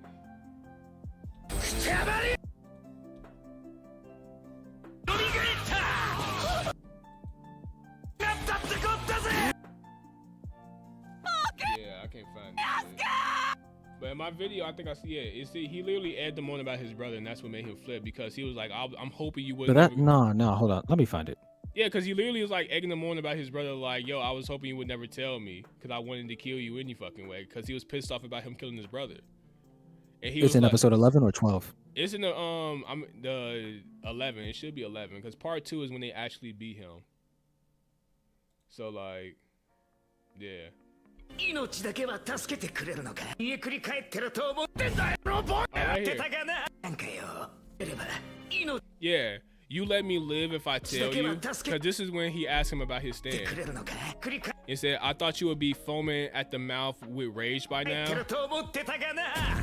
Yeah, and that's it. He gets mad. He says, nothing make me happier if you didn't tell me. And that's when he's referring about him not telling him about his stand. てめえが答え Like he's egging him on about his brother and shit. Because he's assuming he's going to be mad about his brother. Because he killed his brother. Like this is all pertaining to his brother. Like this is what made him mad. Now if he said all that shit about Jotaro and them later on, I don't know about that. But I definitely know he got mad because of the whole Jotaro shit. Nah, bro. He got hold mad on. about the brother shit. Like that's what triggered him to make him like want to do something. Like as far as him doing something, like I'm on the scene right now. What minute are you on? Let me tell you the minute are to you go talking to. about when he did something or when he flipped out? Because like I'm talking about when he scraped. because even in your video, you kind of like making it seem like that he like reacted like that because he had to justify a reason that like reacted like that way. Like as far as like acting emotional. Yeah, that's what I'm saying. Yeah. Like he acting emotional because of his brother. Now, as far as like the Jotaro. Oh wait, shit, no, that's what I'm saying. I'm saying a logical reason, not an emotional one. Oh, okay. So yeah, he flipped out because of his brother. Now, if you saying like, okay, the decision or if I want to kill Jotaro because I don't know if he has any power left. Like, What time step are you on? 1526. That's where it happens. 1526. Let me see. Yeah, no, that's after he flips out. Yeah, so after he flips out, yeah, then he's like questioning like, yo, does this motherfucker got juice in yet? Should I do something? And that's when he's constantly egging him on. When Jotaro's like, yo, just chill out. Just chill out, because he doesn't have a Yeah, voice. so he beat up Akira or Red Hot Chili Peppers. He had him defeated, but then because he pretended that he had power left and that he was gonna kill Jotaro, Okuyasu decided to get rid of him right there. Yeah, but nah, see, I didn't even criticize this part of my video. I was criticizing about the progression moment. I was talking about when he was raging and shit. I don't even think I. I didn't even bring that part up. Now, when it comes to like him, like, you know, flipping the fuck out and like attacking him and shit, like me, I still don't think it makes any sense because it's like Jotaro and Josuke and Koichi are coming over there. So like, even if he did do something to Jotaro, like it's literally 4 niggas against 1. That's common sense. It's like, nigga, come on now, you faded the fuck out right now. Like that's common sense. Like he was just overthinking that shit because The dude is fast. Huh? I mean, Akira is fast, but then the thing is, Okuyasu did not know Jotaro had the ability to stop time. Wait, I could have sworn he did that. I mean, now it's not even about his stand. It's the fact that Jotaro has authority. He's the leader. He's the one that knows about this red hot. That's why he's telling him to wait. He knows this about this person. So like, that's why I'm like, put it like this, right? If I'm working with this higher up officer, the deputy, the sheriff, and he tells me that hey, yo, wait, do not do anything. Just stand right there. I'm following orders because he's the one with the authority. Like it has nothing to do with what he's going to do with him or whatever. That's none of my business. My job is to do what the higher ups is telling me to do. So that's what my issue was. And it's like But you can't see his perspective because he thought that Jotaro might die if he didn't do anything right there. Yeah, but I also seen it as a win-win situation. Like he could have did nothing and still would have been. Put it like this: him doing something made it worse. him not doing something is like him not doing all he had to In do his was, mind, he thought him not doing something would mean that Akira would kill Jotaro. nah, that shit really makes sense. It didn't make sense to me. Cause it's like he like the higher. Cause I don't know. I'm moving off the perspective that this is a higher up authority, and I'm just like that's just common sense. Like you go to training and then you get a job. If your manager tells you to do something, despite you thinking it's right or wrong, you're gonna do it because you don't want to get fired. Like it's especially in Japan, they value that shit heavily. So it really doesn't make sense if we talking about Japan rules, because that senpai shit definitely plays a major role over there. Like you just Like Funny Girl Senpai. I don't know about all that shit, but yeah. Let me. That would make him We almost done with the video. hypocrite for thinking that. I think he's cool. As for Joseph, he's not exactly wrong. I just don't think that's a negative. No, it's not a negative. Jotaro being bland is like not a negative. As a matter of fact, I kind of played it safe with him because I know he's like important in other parts. So I didn't want to go too deep in that because I think I'll be putting myself in a fucking like in the shitty situations. Like why are you criticizing someone you barely know his character? So I just played it safe. Like look, the nigga just don't do shit really. Like he's cool or whatever. Like he's just bland. Doesn't really he's just whatever. In conclusion, T's arguments had some hypocrisy in them and mostly felt like minor issues that led to him giving DIU a D. And don't forget, Clanad sucks, yet he likes Clanad, so his opinion is immediately invalid. Yeah, so that's pretty much the whole video. But yeah, so in other words, the main reason I gave the actual reason why I gave JoJo's a D+, it all comes down to the story wasn't that good. Really, the story wasn't that good. Even the Kira storyline, it started off decent, but then it fell off because of illogical mistakes made by Kira. And even if the story is justified by it, I still think it's a horrible decision to have him do some of the shit he was doing, because it's like, come on, dog. That could have been done in a way smarter way. Way smarter. Or you could, like, not even smarter, but it don't even have to be like S tier genius type shit. It could just be like, oh, okay, like, the button shit, cool. I'll let that slide. The button shit, that was a slip up, because he had no business blowing the nigga up in front of a school. But goddamn, that was a major slip up. But I'll let that shit slide. But Josuke, oh no, that's a good one right there. That's a perfect one right there. Like, when Josuke, that little tank thing when Kira left his hand behind, you remember that scene, right? Yeah. That was actually good. That was actually a good way to be like, oh nah, caught this nigga slipping. That was that, because what he did, like, he had the impression like, okay, yeah, I'm leaving this here so they can finish them off. But then he was like, oh, nah. Josuke was even like, nah, why would I destroy this? He left evidence behind. Like, duh. Like that's Josuke using this shit in a way to pertain evidence. That's smart. But blowing a nigga up in front of a school is kind of fucking crazy. It's like walking the hand out in public, that's kind of fucking crazy. And hell, even him leaving his hand behind to finish off the job is kind of fucking crazy, but I'll let it slide because it's he's trying to finish the niggas off. He's already in his cuff. He's in a shitty position. He's resorting to last minute tactics and shit to get away. I understand that, so I'll let that shit slide. But the rest of that shit is like, he had, like, come on now. That shit, all that other shit was just goofy. But it comes down to just the story not really being that good. A lot of that shit just being fillerish and shit. Like, yeah, I mean, put it like this: most of the shit is subjective for the most part. I mean, shit, for the most part, everyone pretty much agrees that my opinions on the shit. So, but yeah, let me see this shit. What the fuck?